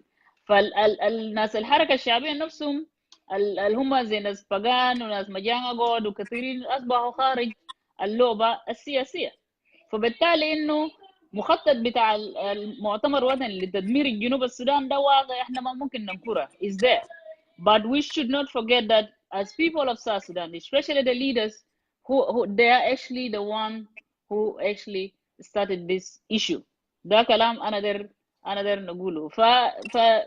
فبالنسبة ليوغندا والخرطوم you can see it very clear as Pagan stated، وكمان في ناس قالوا من قبل كده إنه أصلا لما جابوا الاتفاقية موضوع بتاع الاتفاقية كان قالوا بيقى حولوا لخرطوم. الكلام ده ما كان كده. It was actually قال a meeting between Kir، قال face to face meeting between Kir and Riek. You can remember that. And then suddenly بيقى يجوا موضوع بتاع قال اتفاقية ماشي and there was not actually something called negotiation. ما في حاجة قال بيجيبوا people would discuss like the way we used to know during the peace agreement in 2005. ناس discuss كل بند واحد على هدا. لكن هنا جاء انه دخل في موضوع بتاع البترول البند بتاع البترول الحسي you can see now the Sudan are controlled even when with their forces win inside the South Sudan. ده شنو؟ ده بداية بتاع احتلال. ده حاجة اللي احنا خايفين منه. Let's go to the issue بتاع يوغندا. انت شايف يوغندا سدخل بالجيش بتاعهم هم في كايا في موروبو، هم حتى في يي ريفر ستيت هم قاعدين يعملوا شنو هناك. وقروش ده اللي حسي بعدين هيجي في البترول ده كير هيدفع قروش للجيش اليوغندي زي ما كان هو بيدفع فترة بتاع 5 سنوات من ما هم جاء جيش اليوغندي جوا هناك. فالمستفيد الحقيقة هو السودان ويوغندا وسيلفا كير ما بقية الجيوب اللي هم معهم جوا هناك. فالشعب الشعب بتاع جنوب السودان هنا هو الحلقة التعبانة ما هيستفيد أصلا. فكمان بإضافة إنه موضوع بتاع إنه العقد تم في الصين بتاع إنه قدروا يبنوا شوارع مقابل النفط الخام، ده برضه مشكلة. إحنا يا جماعة هنكون عندنا مشكلة حقيقية في جنوب السودان اللي هو مشكلة بتاع إنه شنو موارد بتاعنا هيجي يكون رهن للديون خارجية. ف we need to watch out. ده كلام اللي أنا داير شنو ده الحقيقة المعروفة اللي احنا ما نكذب لنفوسنا. ده الحقيقه، ده الحاجه الحاصل. اما الاتفاقيه بالشكل البقان يتكلم عنه ده كلام حقيقه، هو ما كذب وقال الحقائق حقيقه. فانا اقدر اشكرك اخوي جنكر عشان ندي فرصه لبقيه الناس. لو انت قبل ما تمشي تريزا، نعم. البقان مو متكلم في حاجات كثيره جدا. نعم. لكن اداني السنس اوف optimism لانه يتكلم عن شنو؟ عن unity. يعني نعم. مثلا how we can come together. انت do you have any suggestion on that؟ لانه ركز في النقطه دي، ودي نقطه انا بشوف مهم جدا جدا. we are mind فاقدين النقطه دي، النقطه بتاعت الوحده دي. we don't want to be divided through ethnic line, especially the young generation. Exactly. كلام ما ده سؤال انا قلت لك، انا I agree with him totally في كل حاجه هو قاله. ما ده حاجه انت لو لاحظت المره اللي فاتت جنرال توماس شريلو يتكلم موضوع بتاع unity ده. The unity is very important in order for us to defeat those beneficiaries like Uganda and Sudan. We need to unite our rank. لانه يا جماعه احنا لما صوتنا احنا كجنوبيين، احنا صوتنا كناس شنو؟ كناس جنوبيين in first place. احنا ما مشينا صوتنا كقبائل، احنا صوتنا كجنوبيين من اجل يكون عندنا بلد اسمه جنوب السودان. ففجأة كده هسه البلد ده بقى زي شنو؟ زي اخونا ايمانويل، مولانا ايمانويل قبل قال بانه البلد ده هيجي يكون زي شنو؟ زي كونغو. وبقربهم قبل ذكر كلام ده، البلد ده هيجي يكون زي كونغو. كله بقى شنو؟ بقى زي شنو ده؟ يعني البقرة الحلوب اللي اي زول بيجي يحلب ويمشي. ده حاجة أنا داير نقول إنه كلام بتاع بقانا موم 100% صحيح. وده حاجة إنه كل القادة ده حاليا بينادوا موضوع بتاع شنو؟ بتاع الوحدة بتاع الجنوبين. هو وحدة في الوقت الحالي هو صعب، لأنه القادة ده هم they are the one actually who brought this unity. So in order for us to unite, they are the one who actually should start to do that. ما قال بس بخشم. They should make it practically. لكن في حاجة قبل جنرال بقان قال إنه we need to have a national dialogue. I put my question there, but maybe you did not see it. الquestion أنا سألته قلت له if he say that we're going to have a national dialogue, where is this national dialogue going to take place? That was my question. لكن عشان طبعا الناس كتار كده أنت بكون ما شفت الهجم. And I think it doesn't mean it has to take place inside the country, because for security reason it has to be on the third party place. That's my assumption, but I don't know. Yes, it should be in a neutral area. وكمان it's a good idea, but ده بيتطلب إنه يكون في سلام كمان. حقيقة لازم يكون في سلام. أولا سلام حقيقي، سلام شامل بيخلي الغارة ده كلهم، حتى لو بعدين بكرة أي زول داير يمشي يقعد في بيته وما داير يعمل أي حاجة، لكن يكون في سلام بين الجنوبين كلهم. أولا ده هو كلام اللي أنا داير نقوله. شكرا. وأنا بشكرك أخوي جونكور. Let's keep it up. Our people ده أنا داير نقول هنا since long time we've been rallying for this. مين قبل استفتاح بتاع جنوب السودان في أوروبا وفي المناطق ده كله احنا دافعنا كتير عن جنوب السودان بحق إنه احنا نحقق تغيير مصيرنا، وهندافع لحد آخر رمق، وما في زول هيقدر يصلب حق ده مننا. شكرا كتير، ربنا يبارك. شكرا الله يخليك يا تريزا. Okay. Let me go ahead and call other South Sudanese. Abu Yasmin. I tell you, Abu Yasmin, I want to bring you in. I don't know where you are. نسمع منك يعني.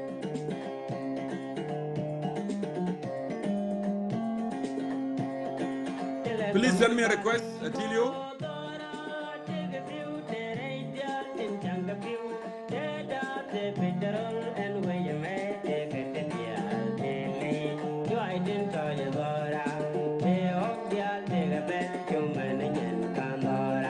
If you are available, send me a request.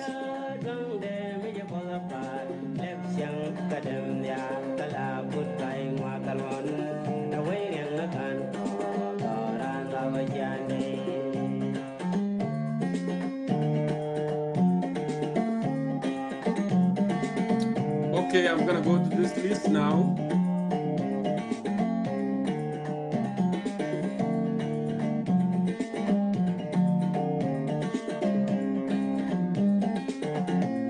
Pasqualo Abiem, I'm gonna try you one more time. I call you and it didn't work before, but I'm gonna try it one more time. I have a long list here, Jamal. So I'm going based on the list. So long.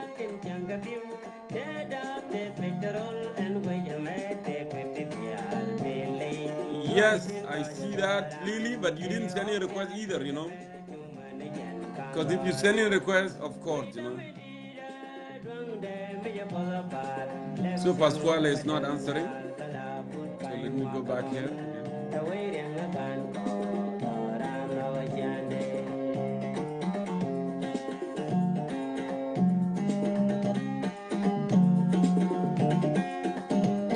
I don't think he's there.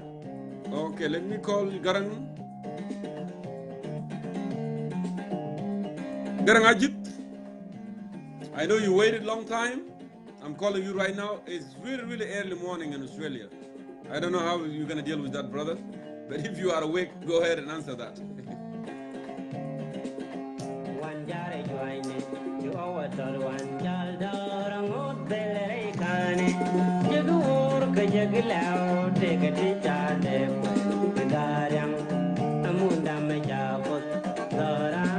Okay, it looks like he's not available at the moment.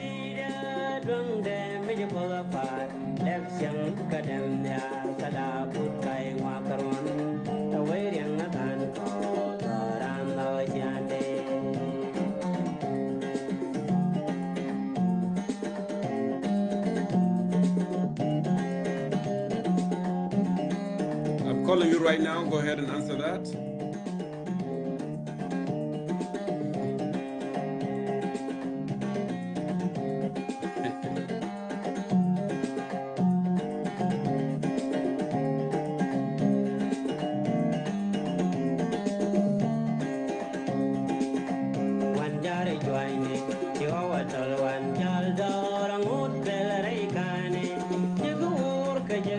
Some people send in a request when I call them, they don't answer. I don't understand.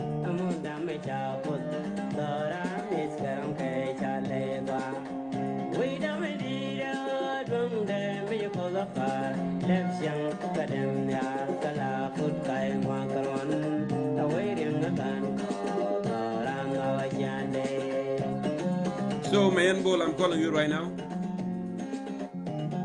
Mayol.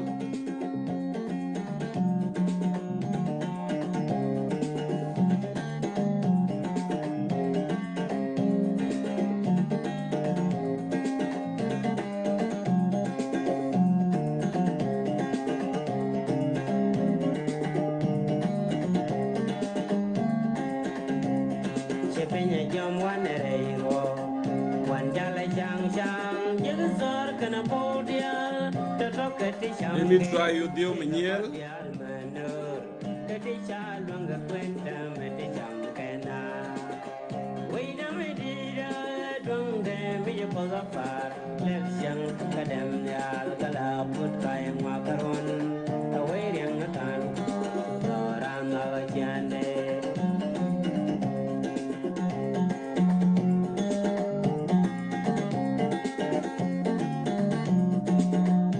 James Nyildit, I'm calling you right now. James Nyildit.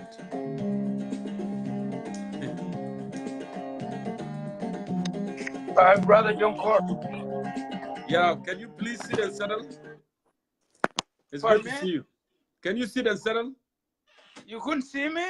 No, I said sit down and settle so we can hear you. Can you hear me now? I hear you very well. How are you? I am doing good. Well, thank you for calling me. No problem. So, you have heard everybody spoken. What is your intake on this discussion? Well, first of all, I'd like to take the opportunity by saying hello to your audience and also thanking Comrade Gerald Fagana for coming on. I have heard his views. I have heard the position of which he has stated as the leader of FDs and also his personal response. So I thank him and I congratulate him for being explicitly clear on what needs to be done. I think this is once of the time that Comrade Pagan came out and tried to be honest to South Sudanese, and I was so pleased and honored for him to acknowledge things that we need to do as a country and as also as people. Mm-hmm. I have a couple of things on his talk. Yes. First of all, I'm glad that he acknowledged that what we have is multi-faceted problem that need to be addressed by all Southern Sudanese. Yes. And it should not be left to politicians. It should not be left to military, and then it should not be left to clergymen. So it is the task that all of us need to undertake. It is the task that South Sudanese need to address, sit down and address. The other thing that I like to acknowledge is that for him to acknowledge that the Khartoum, the Khartoum has successfully divided the Genovese and has successfully achieved what they wanted to achieve. I think for Pagan to come out that way, this is an acknowledgement that we have been defeated, that they did not do well in the political arena of which of the way of which they want to run South Sudan. And this is Pagan is one of the top political operatives in the country.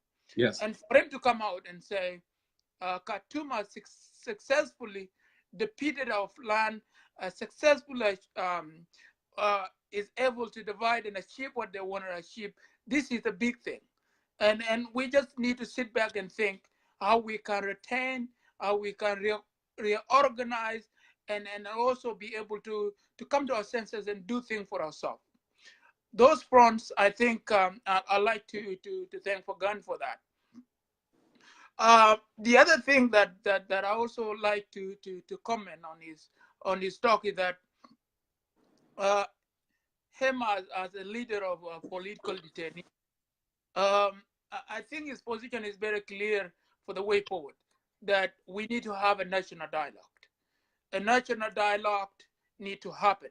But the question is, how do you do national dialogue when him Pagan and General Cyril refused the agreement that we have just signed? So if they would have accepted the agreement, then it would be fair for us to sit down and form a national dialogue committee that is credible in addressing our issues. So I don't know how we can address national dialogue when they are refusing, when they don't recognize the signed agreement.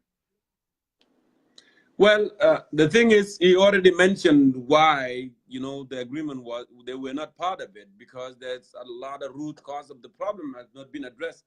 If you see, Brother James, this peace agreement actually addresses the interest of Sudan, the interest of Uganda. I think if you observe, his speech, what he have said, you can tell there why. Because at the end of the day, people did not rebel, those of IO or others. They did not go out and just fight. And then when everybody feel like we wanted to go home, we wanted to go home. Now I read the agreement, and if you go to power sharing, specifically the National Legislative Assembly, you can see that the government have 332 members of parliament. The IO have 128. And the other political, they have 50, and the FDs 10. So combined, the government actually has the majority. You have the executive, and then you have the majority in parliament. How change is going to happen here? If we want to build institutions, if we want to bring about the system and change, do you think it's going to happen? It's not going to happen. And that's why the others, they refuse. They have a point here to make. They have an argument here to make. They are saying that we need root cause. The root cause to be tackled when they have the issue within the SPLM party. The 10 the basic need and all these things, the system. That's what we want. But if the government now have 332 and then the rest have 218, okay, how that possible in your opinion? Change will happen to the Well, thank you for asking that question. And I think it is valid. It is a valid point that the root cause for the ball was not numbers. The root cause of the problem was the reform that the agenda of reform that need to be promoted. Yes. That was the root cause. The reform and the services of the people. The other thing, the other thing that took us to war was because the government made a mistake of killing innocent people. If the Nuer were not killed, there would not be rebellion today. But the government decided to make that serious mistake, and then started to target one ethnic group, which is wrong. And for us now, that if we wanted to make the reform that we needed to advocate for, which Pagana Mom is saying that are the root cause, first, I think in this agreement, any agreement that any reform that need to move forward, it has to be done through consensus. It is not through numbers. For example, in the executives, we have 5 vice presidents, and their agreement would come through consensus. And if it is through consensus, even if it is you, Jongkor, today saying that I don't support what 4 of you are advocating, therefore your point would be heard. And so the problem we have in South Sudan is not about the numbers of MPs in the parliament. It is the question of trust, because if you and I trust each other to work for the betterment and the sustainability and peace and security for all South Sudanese, we will not even be caring about the numbers. They can have 500,000 MPs in the legislative assembly. That would not mean anything, because that would not mean anything. But the problem we have is the trust between the parties, the trust between Dr. Riek and Salva Kiir, trust between Salva Kiir and all the opposition parties. If they were able to trust themselves, they can be able to come up with a viable solution of which they can address issues. But this question of trust is not there. So, and that is why there is a clause in the agreement say everything that need to be done would not be by simple majority. It would be done through consensus, which is also very dangerous for us. For us to move forward, I think that we need to address the question of trust. The question of trust is not about me per se. It is putting the country first, which Pagana Mom was talking about. Pagan talk as a countryman today by putting our country first.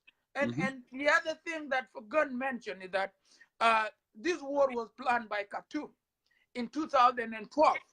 But where was Pagan in 2012? Pagan was in the government. What did he do?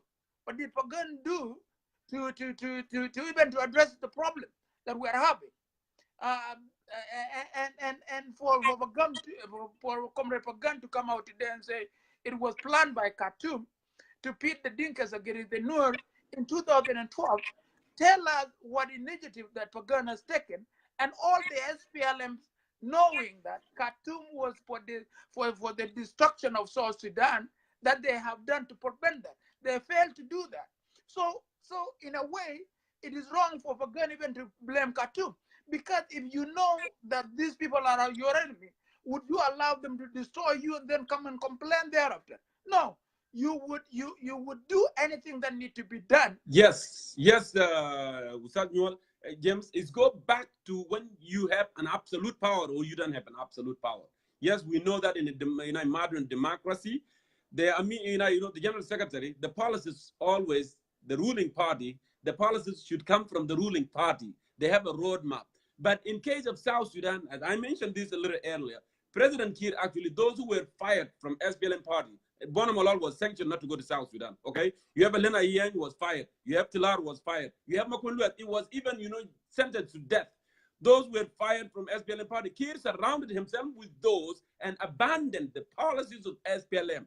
And Pagana Mum actually in 2012, he mentioned that when he went to national television and he said, we fell. And this is what happened, A and B and C and D. So the notion that we are saying that he was there and he did not do anything, I'm not defending him.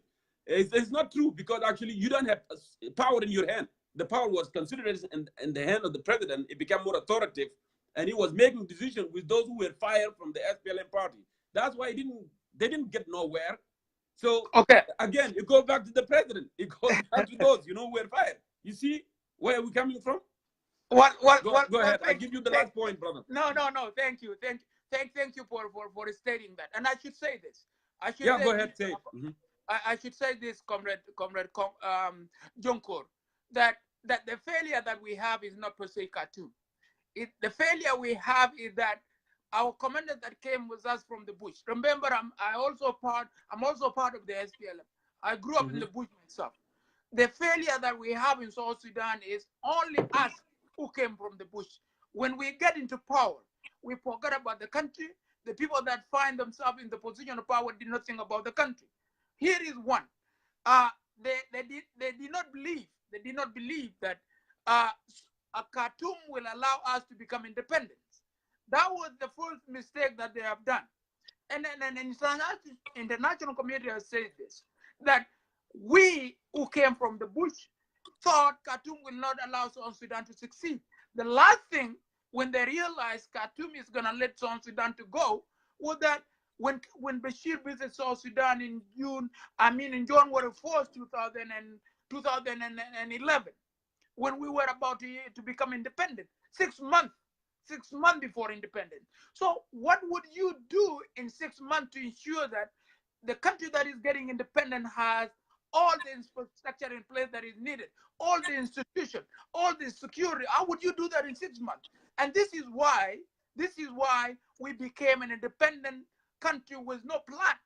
And this failure goes to those of Pagan, those of Riek Machar, those of Salva Kiir, those of Taban Dengai. They cannot come back today and tell us that, it is Khartoum. It is their failure. You cannot literally blame a person that you think is against you. And today, when you know clearly you have failed, you did not sit down and think of the country first. So for you to say Fagan is this, Fagan is that, no, it is wrong for Fagan even to say that Khartoum has done this. But I'm really glad that he acknowledged it, because that's what you do as a leader.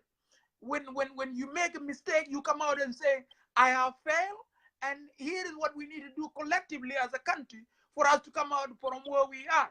And that's why I say thank you to Pagan. So for me personally, the last thing that I want to say is this: where do we move forward? How do we move forward? We need to move forward. I want to urge those of Pagan, of Cirillo, to support the peace that we have. And now we come up and say, okay, now that we are about to lose the country, we're about to lose South Sudan, what can we do to ensure that the country that we have fought for over 50 years, to sustain it? And then now, all of us will come together and say, okay, these are the things that we needed to do. And it cannot be done in South Sudan, which is what Teresa was saying. Teresa was saying, where can we do the national dialogue? We can, if we were honest to each other, we can't even do it in the West. We can't even do it in the country. But if Salva Kiir was honest enough, Salva Kiir can just tell us that he can lift the emergency. He can release all the political detainees. He can do anything that is to build confidence. And all of us would go to country and sit down and say, yeah, Jama, the country. Thank you, brother. Thank you. I ran out of time, but you made a very constructive point, though. I really, really admire you for making a very constructive point. Both sides, like I said, they have argument to make. But at the end of the day, Comrade Pagana Mun throw in, a big word that we need unity. Yes, we still have an opportunity. What happened, it happened. But let us come together as a country and rescue our country. So okay, thank you so much, my friend. And it's good though to have you. One last point before I leave to your listeners. One last point is this. The country belongs to all of us. This country called South Sudan belongs to all Southern Sudanese. And so therefore, for us to move forward as a country, we need to seize this opportunity and do away with tribalism. Yes, we will not let down justice and accountability. Those who have committed atrocity on both sides must be held to account. But let us also acknowledge, let us put aside our differences. You and I are the citizens of South Sudan and shall always be. Let us find a way how you and I can work together in order for us to move forward. Find an avenue where we can discuss. Let us lobby our friends so that we can have a dialogue, have a dialogue among ourselves. So this is the message to all of us. And thank you, for Jongkor, for giving me the opportunity. No problem. It was good having you at the show, brother. Thank you so much. So let me go ahead here. Abu Yasmin, I've been calling you and you are not there. I don't know what happened. Okay, here we go. So Go ahead and answer, Attilio. Please go ahead and answer that. I'm calling you right now.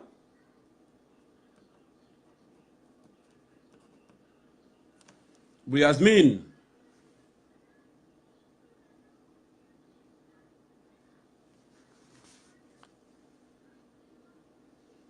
Come on, you can do that.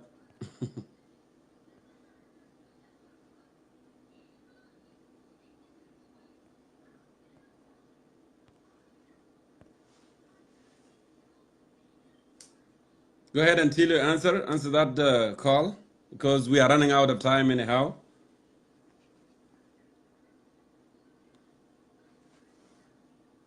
I need your perspective as well.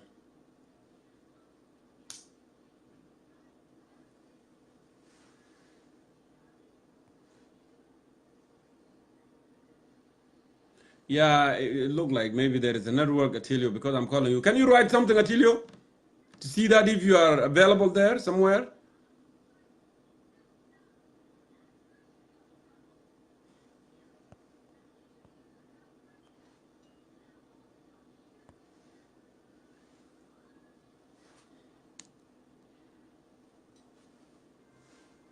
Okay, it seemed like Attilio is not responding.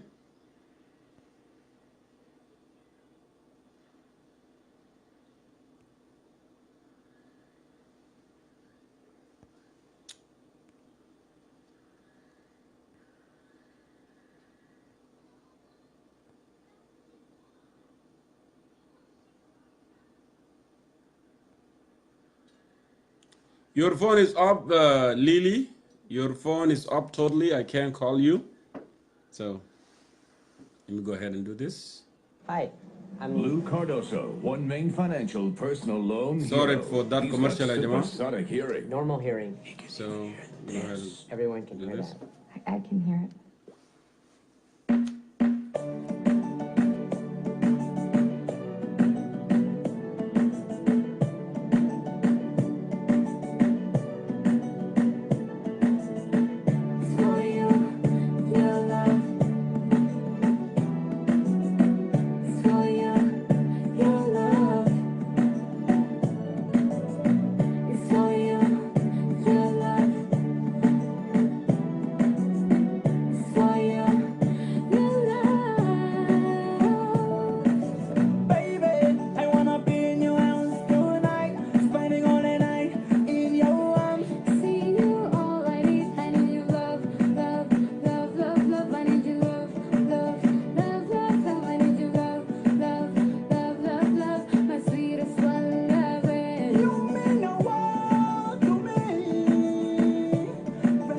So that one didn't go through. Maybe there is some network there, you know.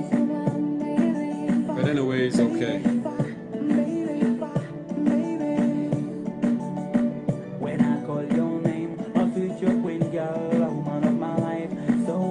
Yeah, I see that, Teresa.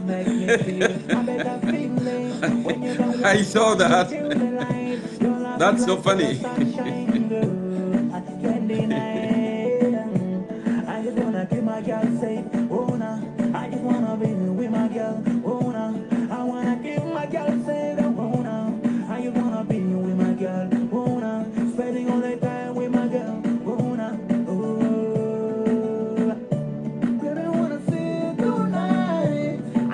So, dear brothers and sisters, I think إلى هنا نصل لختام لأنه it looked like network is not cooperating on the other end, and I try to call people but they are not answering. So أنا بشكركم كل الشكر للمتابعة وللصبر. Comrade Pagana Mom, he was here, Dave Internet tonight, and who is Kalam. I have a lot of, thing to take from here, which is the message of unity is very important, and we have been very clear every time when we do a live show that actually Nehana, we belong together, because at the end of the day we are all South Sudanese. We fought for values between justice, liberty and prosperity. We were marginalized, but God has helped us. عشان نحن نقدر نطلع ويكون عندنا independent nation. Now we don't need to be divided on ethnic line. We need to come forward and embrace the spirit of unity and find a common purpose and find a common ground. That's the only way that our country can move forward. من بقانا مهم reiterate كلام ده إنه يا جماعة المهم إنه مثلا الحصل مشاكل حصل لكن what we can do from here, we need to move forward. We need to find a way, mechanism, so we can get together as a people of South Sudan. لأن resources الموجودة في جنوب السودان أكتر مننا. Resources are enough for all of us. So there is no need عشان احنا نكون شنو نتضارب ونقتل بعض ونستمر. There is need for the country to be rescued. So أنا بشكركم كل الشكر لحسن المتابعة إلى نلتقيكم إن شاء الله next week. زي ما عودناكم دائما برنامج تاعنا every Friday. And برنامج تاعنا يا جماعة عنده ما عنده اتجاه معين. This forum for all South Sudanese from all walk of life, from all ethnic, from all party, into Kuma, into Muarid. This is your forum. You come here, you express, your opinion. So شكرا جزيلا لحسن المتابعة. إلى اللقاء. السلام. Salam